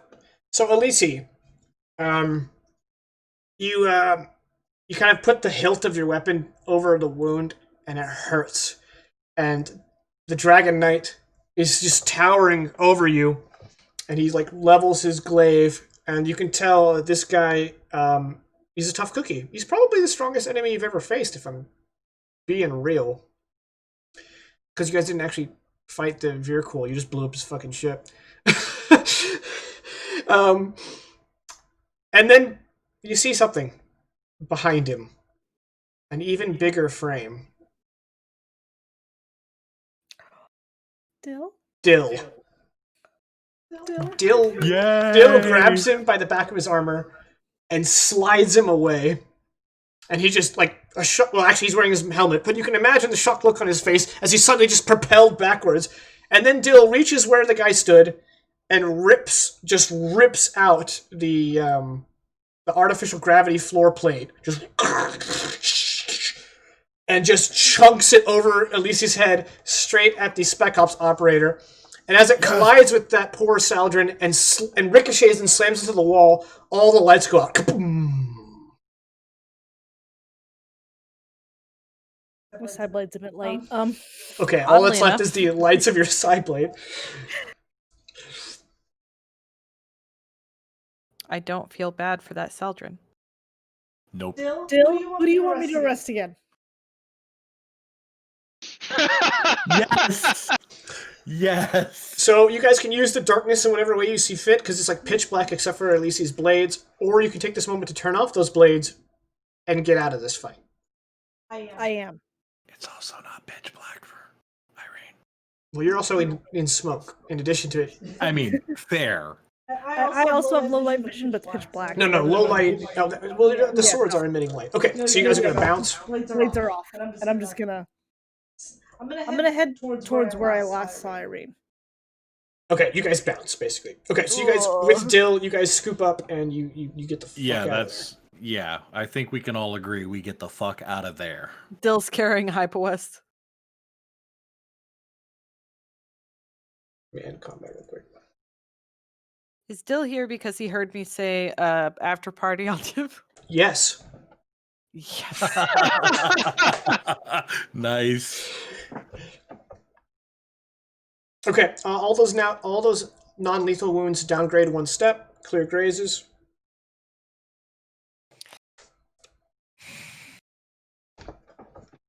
And high post. Freshly healed high post. Look, I Well, have at least one, it's good. I've got 2 moderate wounds and a light wound. And one Okay. of the moderates is non-lethal. In a mad flurry of emergency lighting and warning klaxons because someone ripped up a freaking anti-grav plating and slammed it into the wall, you guys suddenly find yourself at Dill's abode. It is this, given his enormous Ogorot frame, it is a tiny little space. He has to duck to get through the door. And it's literally like a bed that's built into the wall type of situation with a book or a bookshelf, like a shelf over it, and like panels on all sides. That's basically his drawers, and then a small little living area with a little table, which everything is little, but it's like looks even more little when he's near it.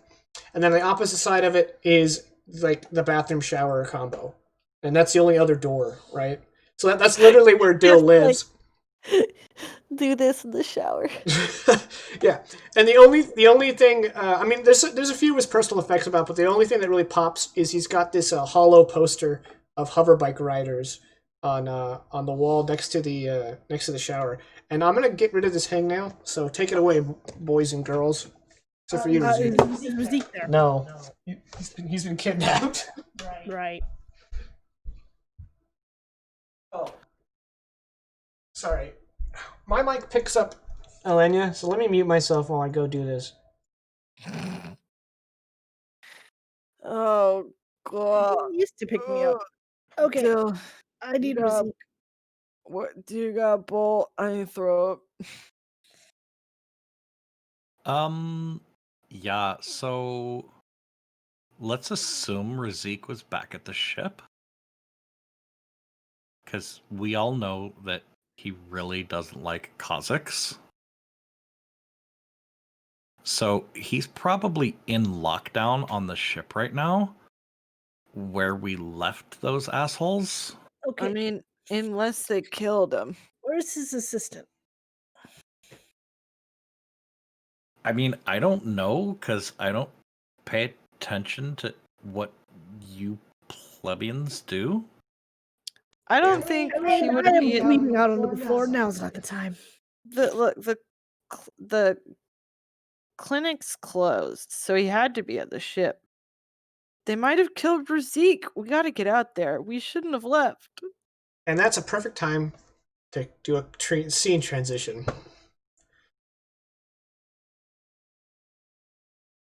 Razik, Yes. you come to in what looks like Darth Vader's sauna.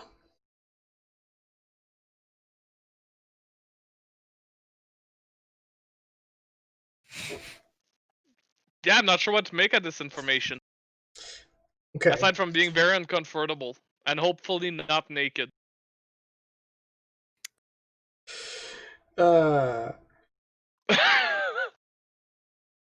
Give me an endurance check. What? That's the perfect way to be in a sauna. Razik would know that. Yes, but only if Actually, you're there willingly. you're definitely not naked. You're in whatever clothes you were wearing, which makes it even more uncomfortable. Okay, but real quick, would Darth Vader even own a sauna, considering the circumstances of his whole kind of I was thing? just saying aesthetically, Darth Vader, and it's a sauna. All right, so you failed. Mm-hmm. You're going to gain a level of debility, which we've been doing wrong all game. So in addition to being weakened by 1 level of debility, you also mark off 2 wound boxes, beginning with your grazes. They don't get healed until you remove your levels of debility. Okay, I don't so know how you physical want. fits 1.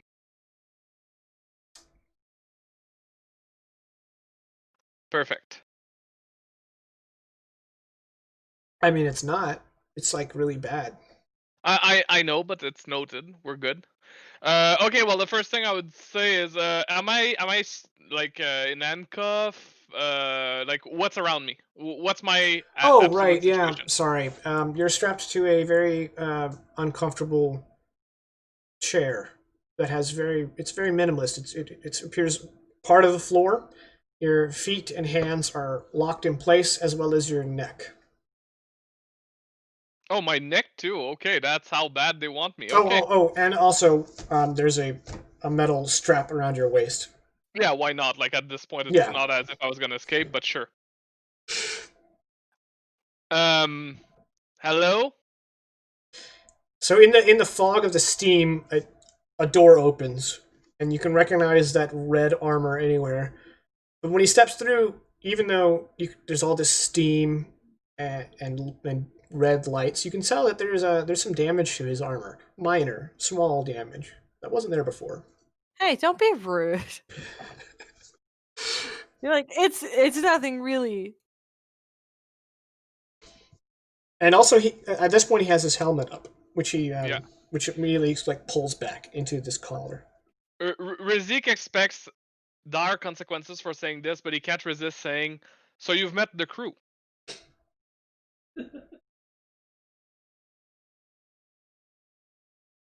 He leans forward and fire once again billows in his mouth, like just lapping out of between his teeth. No need to get fiery. And then he reaches out a hand and holds it like this, just like an inch from your face. He's like, now that I have you here, and the flames die down, you're going to tell me everything I want to know. Yes, we already had this agreement earlier. And then you feel that uncomfortable tingling. I want to resist again. Okay. You remember now you're weakened, so -1. Except it's a little different. I Just failed. out. Okay, well, I was gonna. You failed, but so out of character, he has special powers, special Dragon Knight powers. So for every leveled ability incurred by heat exposure, he gets bonuses Oh, okay, well. to fucking with your brain. Yep. So he's going to try to do a suggestion, and if he gets a stellar success while you have heat exposure ability, which you do, you will go insane until you're cured of the heat ability. Oh, nice. Yeah. Oh, who's gonna do that? The slow drink. Okay, so his telepathy is he's on a 7. He has a +1 step for probing, but he's doing suggestion, so just +1 step because you are under the effects of heat exposure. And then so just a flat +1. Yep. All right, you go insane. So this maddening heat, it's like someone microwaved your brain, and In there. yeah, through psionic means you crack. You just kind of just completely lose it. He now gets +2 steps on suggestion checks, as long as you're insane due to this. And at this point, it's literally he's just kind of like going through your brain because you're insane. There's not really much you can do. Yep. If you want, we could roll the insanity each time he tries to, but it doesn't. If he succeeds his check, he's just gonna pick your brain. I mean, unless it's gonna be a lot of rolls which are just gonna drag us down. I mean, it would be fun to see how things end up. Okay, your eyes roll back in your head, and you feel like you're falling. Next thing you know, you wake up in your bed, but it's not on the Involucre. It's a really big bed with really, really nice sheets. Like, Oh fuck, she got me. like damn. I'm back home, I figure. Yeah.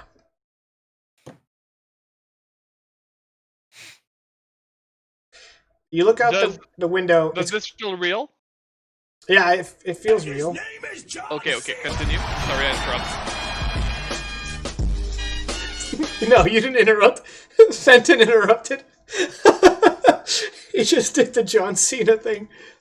Yeah. Got him. Nice. Very well. Look, Fenton, very well timed. Yeah. Okay, you look out the window. It's clear skies and it's raining really hard. Oh, what's up, running circles? Wait, it's clear skies and raining? Yeah, did you miss the part where you're crazy? Yes, I'm just Okay. you know, I'm getting into character, you know? All right. You look around for your wife, and she's spider crawling along the ceiling, and then she drops down next to you. Kinky. I'm here for it.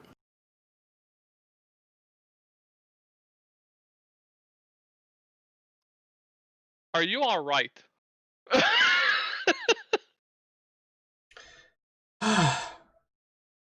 I will be. Surprise, motherfucker. Someone found my sound alerts.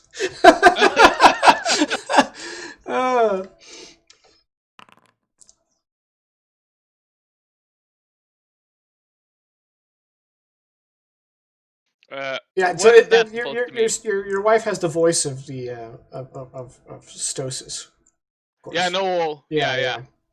And with the whole thing, it's like, what the fuck? Right, But right, yeah. Let's roll with it. What is the creature? This creature. And gesses over, and then the giant TV that's like embedded in the wall flicks on, and you see Dill. Yeah.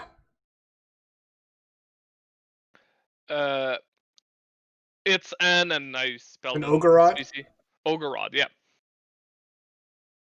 I can type it if y'all care. Yes. It's probably in the species list, maybe. Yeah, I mean, sure, but I'll type it. Ogorod.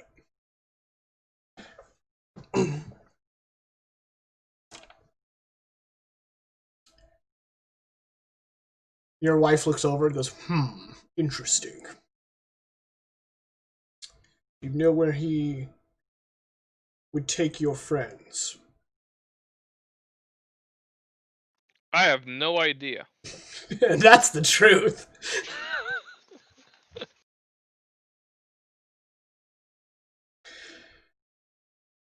Next, you're going to tell me everything you know about black holes, hyperwinds, and the Surregal.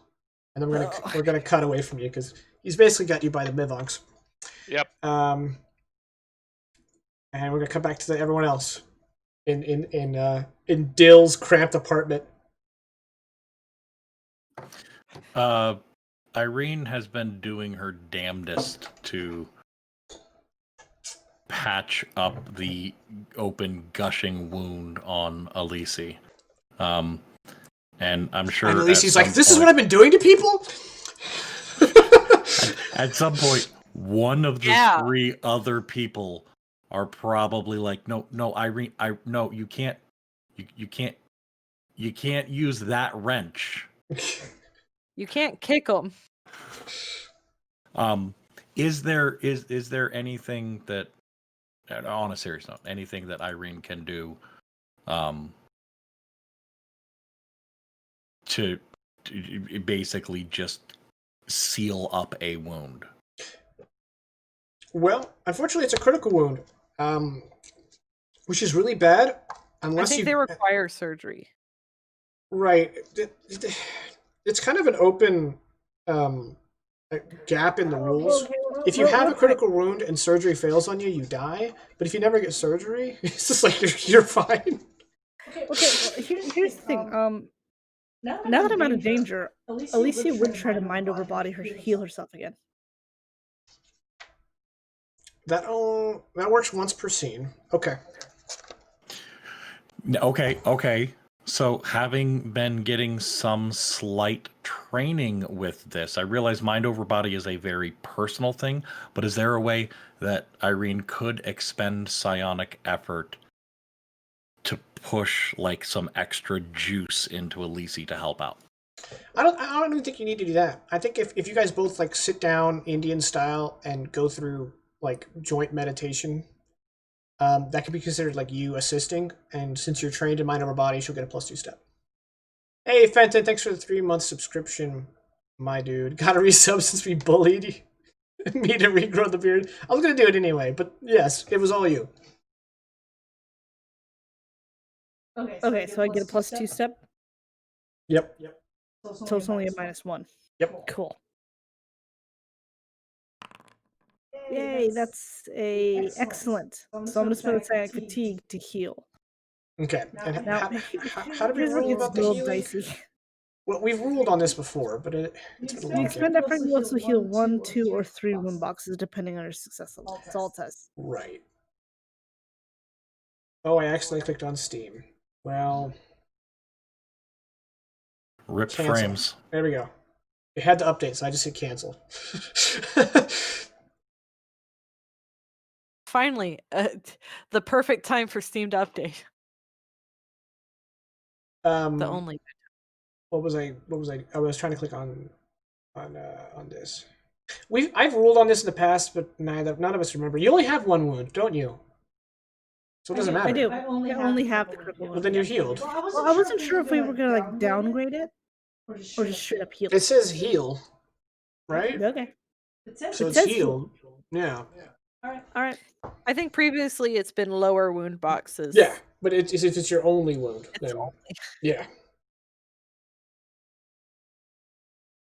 And now I do it the bruises thingy. Yeah, I do. Nice. I put all those steps, all those points into the plus steps, whatever thing. Brain no work. Okay, so Irene and I meditate together, and I want to put this is probably the first time Elise has truly meditated in at least a few weeks. Okay. So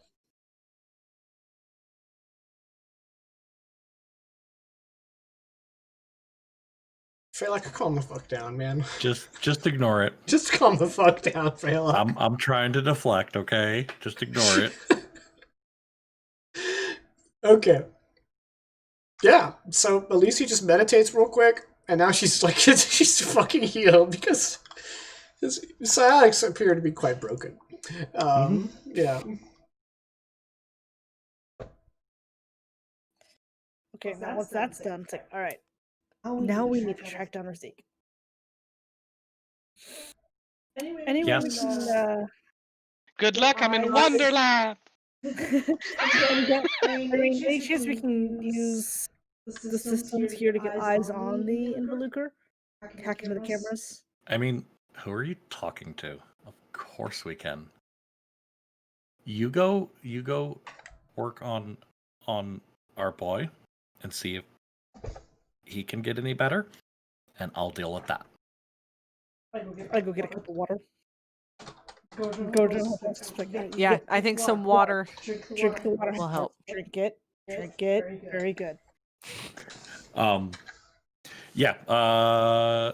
Is there any sort of public access from the cabin computers? Yeah, he's got a little terminal. Well, that terminal is now my terminal, and their systems are now my systems. Okay. Give me a computer check. I will do no such thing. With a -1 step, because you're cracking the security. Which isn't great.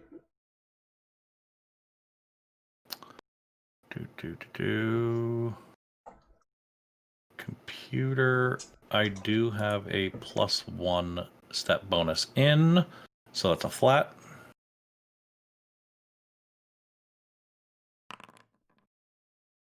Seven. Are you kidding me?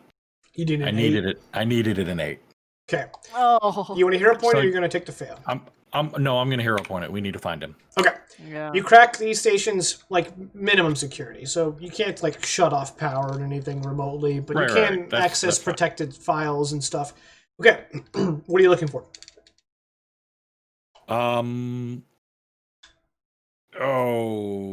Security cameras.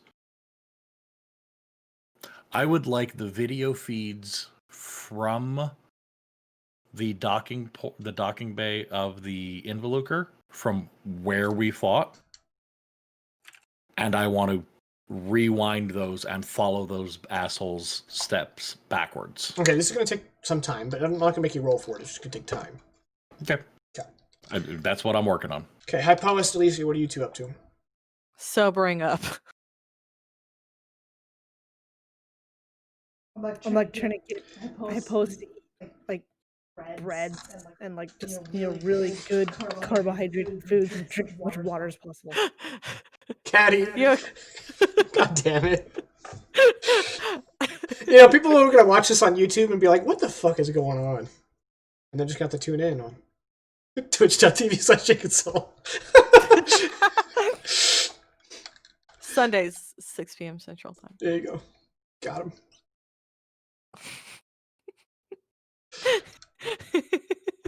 It's on our stream, Hey, right? don't forget to ring that bell and slap that like button.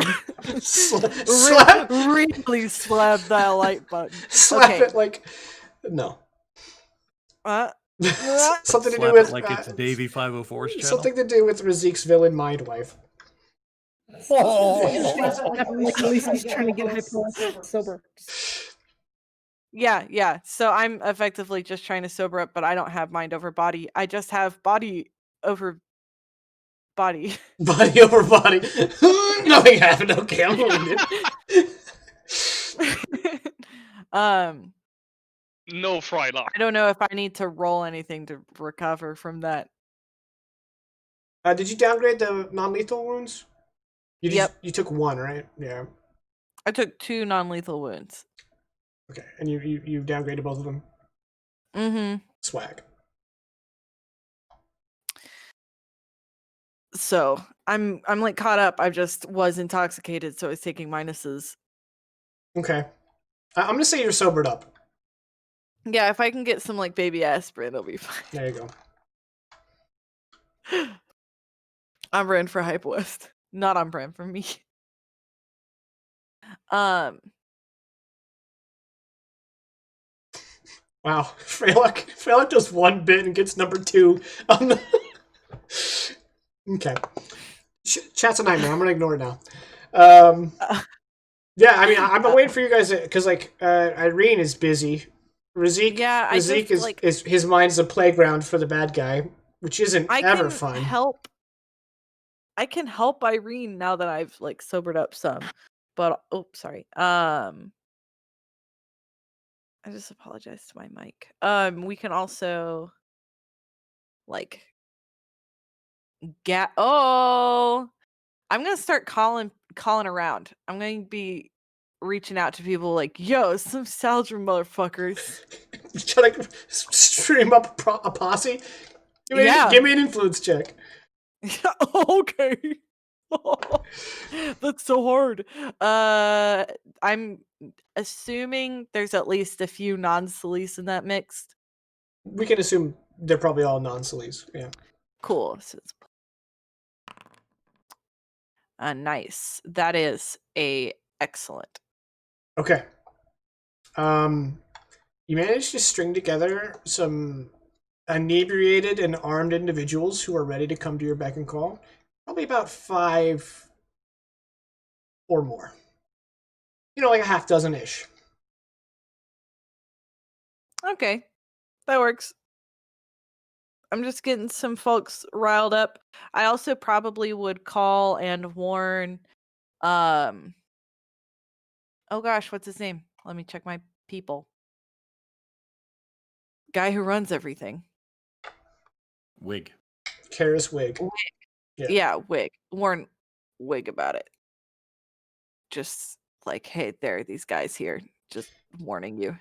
When Post goes to warn Wig, I'm actually going to be like, hey, Irene, Wig said you found something. Perchance it's a weapon.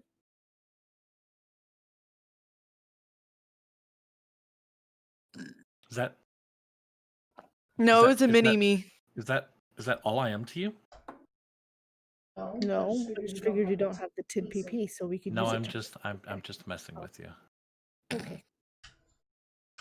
I'm trying to have a sense of humor, and it's hard because that's stupid, and only stupid people do that. And yeah, but I'm trying to fit in. Yeah, no, it wasn't. It wasn't a weapon, but it was something else. Mini-Me could join the fight. No, I'm kidding. I know what you're talking about. That's You don't have to I test. do need to test it on a humanoid test subject. So as soon as we find Razik, I'm gonna do that. Dill holds out his obnoxiously large arms. Goes, wait, none of us are humans. Oh. Humanoid. Who's annoyed? And I'm me right now with you, Oh, and I will have you know sorry. that Exalvi are human, but better. Oh, hey, Run in Circles, thanks for the Twitch Prime sub. Appreciate it, dude.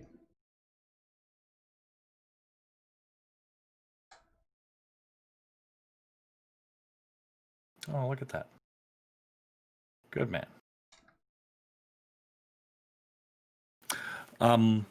Yeah, no, so like we as soon as we find him, I'm gonna need you to reach out and let him know that we know where he is and we're gonna get him. Who? I'm talking to Elise. Oh. Thought you were talking to Dill. Like, yeah, no, I get it. I mean, it would track that he thinks I'm still talking to Yeah, him he'd be like, too, who? so. But yeah, so it's so long story short, I might have actually cracked the code for translocation. Oh, okay. Yeah. We're gonna find out. No, here's one slight problem. Mm-hmm. It's pretty hard to reach out to Razik like Hypoist. It's hard to reach. But you had me practice on him, and like he's easier to talk to in his head than Hypoist is. He's more receptive, yes. What? Did you drink all your water? Mm-hmm. Okay. Great. No, yeah. So can I call Wig? I thought you were waiting for me to wait. Okay, I'm gonna call Wig and let him know. Wait, why are we calling Wig? I'm warning him that there's Saldrin on his station. Oh yeah, that's a good idea. Yeah. Like maybe explain to him what Saldrin are. Yeah, I will. Yeah. Cool. I'm gonna Alright, warn him that cool, they're cool. incredibly violent individuals. Yeah. Big Cool, mean cool. lizards. Yeah. Thanks, Dill.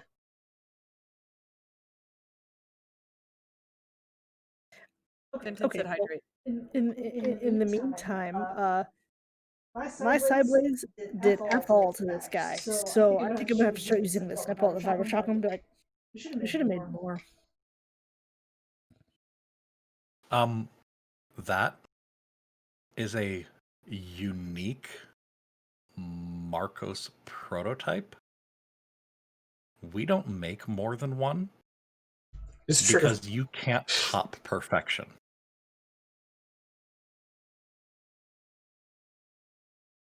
Who's we? It was more of the royal we. It's like a singular plural. That okay. Because we're so awesome that we deserve to be referred to in the plural. And you are too, Dill. Oh, thanks. So, Dill, I have a question for you. Okay. These guys were trying to hurt us. Yeah. For no good reason. Mean lizard people. Right. And you are apparently a badass and really strong, and that's like I've been known to ask bad. It's kind of hot. I'm not gonna lie. So like, if we need some help going to get our doctor friend, can we count on you to come with us? Okay. But I think if I break any more at the station, they're gonna bill me. So maybe. Who did you need arrested again? Ooh.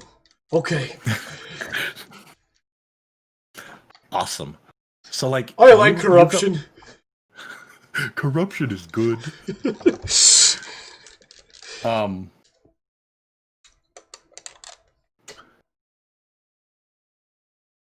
Yeah. So we're calling Wig. Yeah, I'm calling Wick. Okay, you got Wig on the phone. Okay, so he answers and he says, Captain St. Gwilyn, what the hell is going on? This happened right outside the docking ramp to your ship. I'm not gonna. I got heavily armored goons with Not guns. What's going on? Okay, so those are the Saldrin. Skip over explanation of Okay. every bad thing the Saldrin have ever done. Oh, that's long. Yeah, but like the Cliff Notes. imperialist lizardmen who are trying to genocide all humanoids. Well, humans specifically, but yeah. Humans, yeah. Specifically humans, and are after us because we're anti them. They've kidnapped our doctor. They tried to destroy Elise, and we're just trying to get together a force to go ahead and take them out, but they're very strong. You should, warn people to stay inside because they're incredibly dangerous, etc., etc.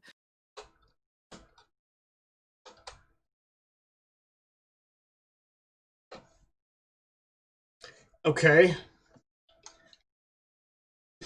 I think it's safe to say that if you guys want to stay on my station, the price just went up. I mean, we're working on that, but right now we're working more on being not made unalive. So if you want your station to continue existing and not be overrun with big mean lizards, I'm gonna need you to get something together. What are you dragging me into? Look, you should hate these guys. They want to genocide you. Oh, look, I'm not down for genociding, but I didn't even know what a Saldrin is until they came looking for you. Understandable. We'll find a way to pay you back on this.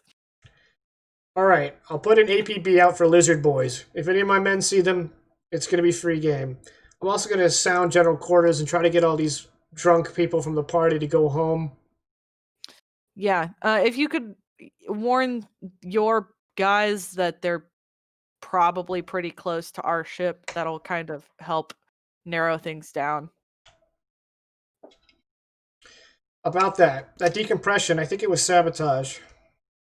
And tell him to give me access to the camera footage. It'll make this quicker. Irene needs access to cameras so that we can find where they're hiding out and get this handled quickly and quietly. Alright. I'm helping you guys, now you can help me help you. Uh-huh.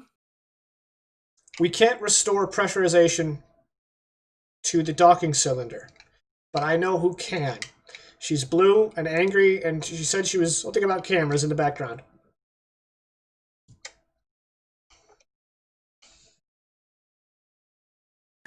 Hey, I think I know who he's talking about.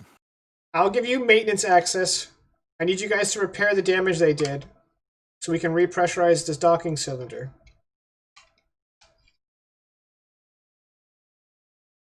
And I mean, if Sounds I like a was, plan. yeah, Irene's just kind of giving thumbs up as she's still running through security While this footage. is going on, you don't see or hear Lucy, but you see Lucy's hand with a glass full of water come into frame and just nudge Hypolis with it. I'm fine. Fine. We'll make it happen. Okay. They Irene, Yo. it looks like they took our favorite Ezratian to a different docking, uh, you know, Yeah. docking A bay. different slip. Yeah. Yeah, that tracks. I can figure out which one. Sure. Yeah. Okay. Do I have access? Do I have maintenance access yet? Yeah. But you have to Okay. do you have to get there physically. Okay. Fortunately, you left your toolkit, in the abandoned section of the station. So you just gotta go get it. But it's not on the Involucre, which you can't access right now. Yeah, like all my weapons. Would it make sense that at some point over the course of the last 2 months, my computer in there has been linked to my gauntlet? Sure. Okay.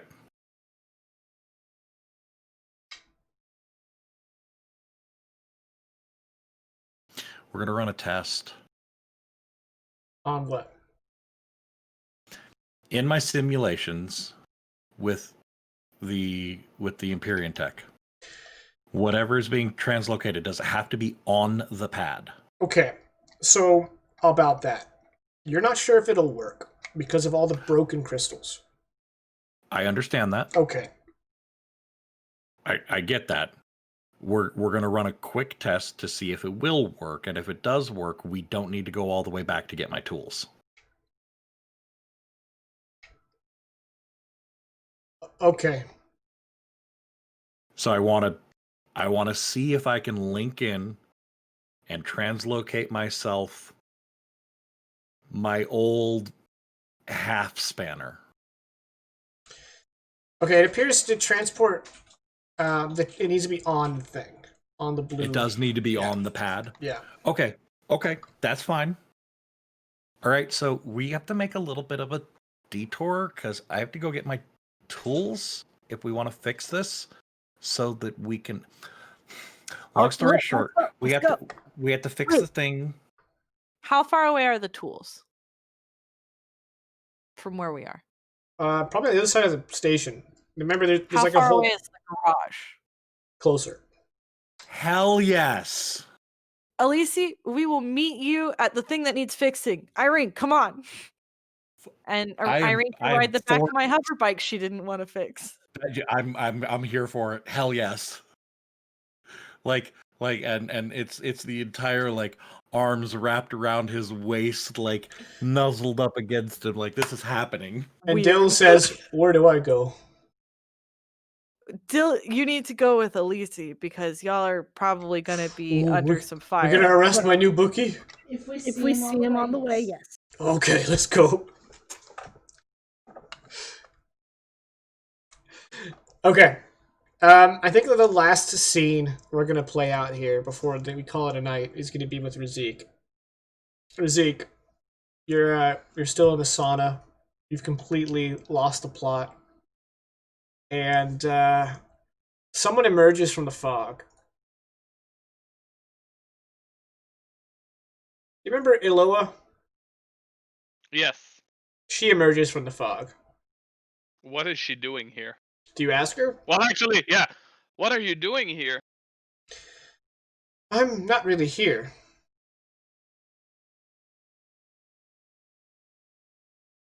Okay. I'm the part of you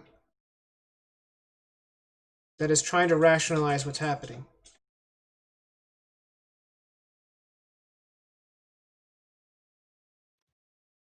That kind of makes sense. But why do I see you instead of another me? I don't know. Psychic bullshit in your brain? Okay, let's go with that. Can you free me? Well, let's look at your situation rationally. You're bound, rather firmly, inside a small chamber designed for interrogation. One way out. The other person who you can come and go is a very dangerous individual who captured you in the first place. Can you get out? Probably not. But your options are not completely gone. One of the benefits of this steam-related heat is moisture on your skin. Which is very uncomfortable. I'd imagine so. A Rumok would probably enjoy it quite well. Are you able to break one of your thumbs? I'm a medical expert, of course I can. I think that would be your only option. Or we think that would be... You think someone thinks it would be your only option. Well, even, that someone is insane. You're not wrong.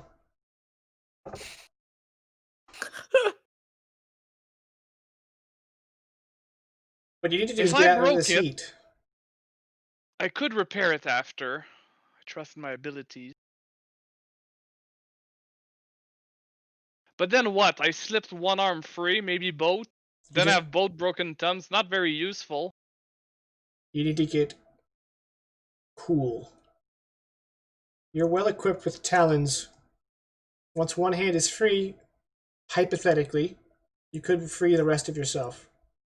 Then all you have to do is go through that door. Iloa points. And hope that no one's waiting on the other side. Then you lie down on the cool floor of a spaceship and hope for the best.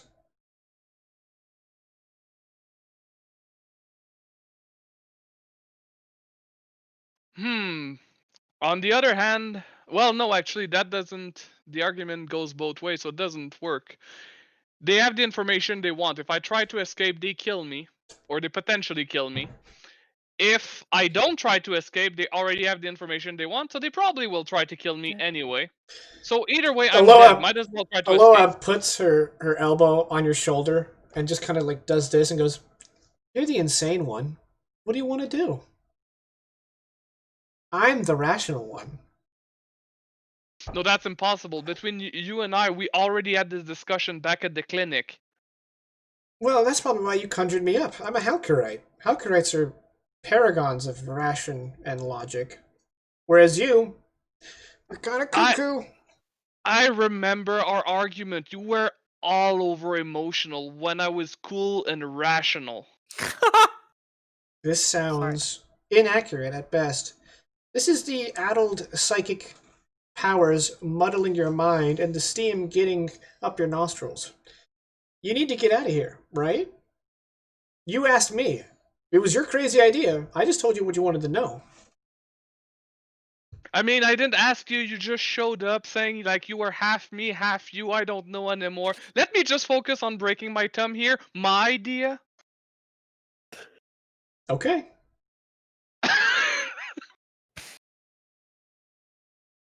So, you're gonna break your thumb then?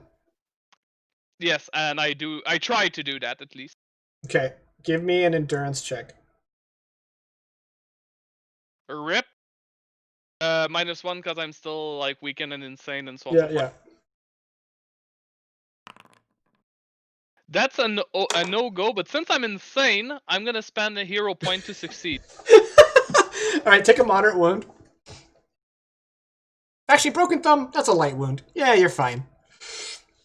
Okay, Take a light wound. Alright. You broke your thumb and you're now able to free your right talon. Perfect. That really hurts, huh? It's probably just the insanity. It's probably fake. You would think the insanity would dull the pain. But if anything, it makes it worse. Gosh. Oof. Ow. Well, you're not helping. Oh, I mean, technically, I don't feel it. I don't feel anything. I'm just a construct of a part of your brain that you and your insane state made. Okay, at this point, I'm not sure if I want to escape this chair or you. I mean, they're both kind of the same, aren't they? If you stop being insane, I'll go away rationally. And unless you're permanently insane, but then you won't be no longer insane, right? Oh, Get out of there. I hate being right through somebody else's ideas. I mean, imagine you picked me because I'm always right, right?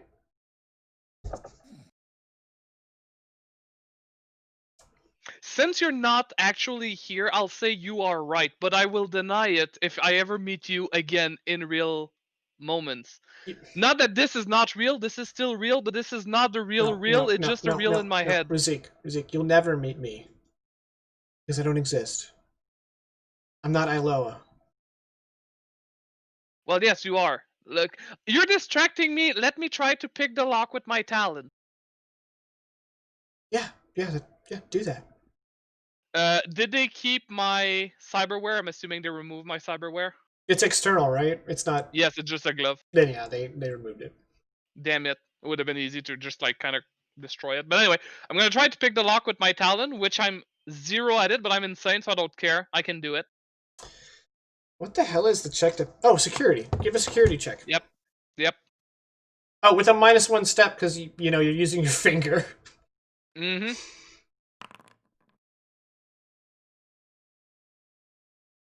I failed, With a but 1. yeah, but in theory, it's a question of time, which I have plenty of. That's true. You just want to keep hacking away at it.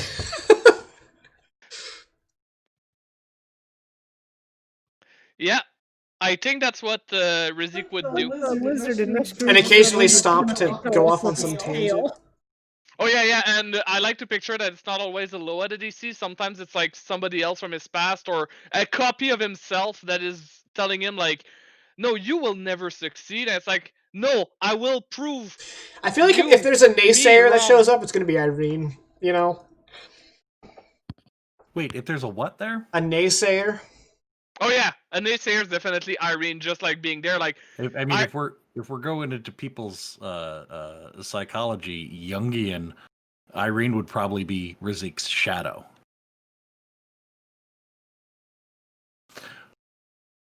Or the id, one of the two. Okay.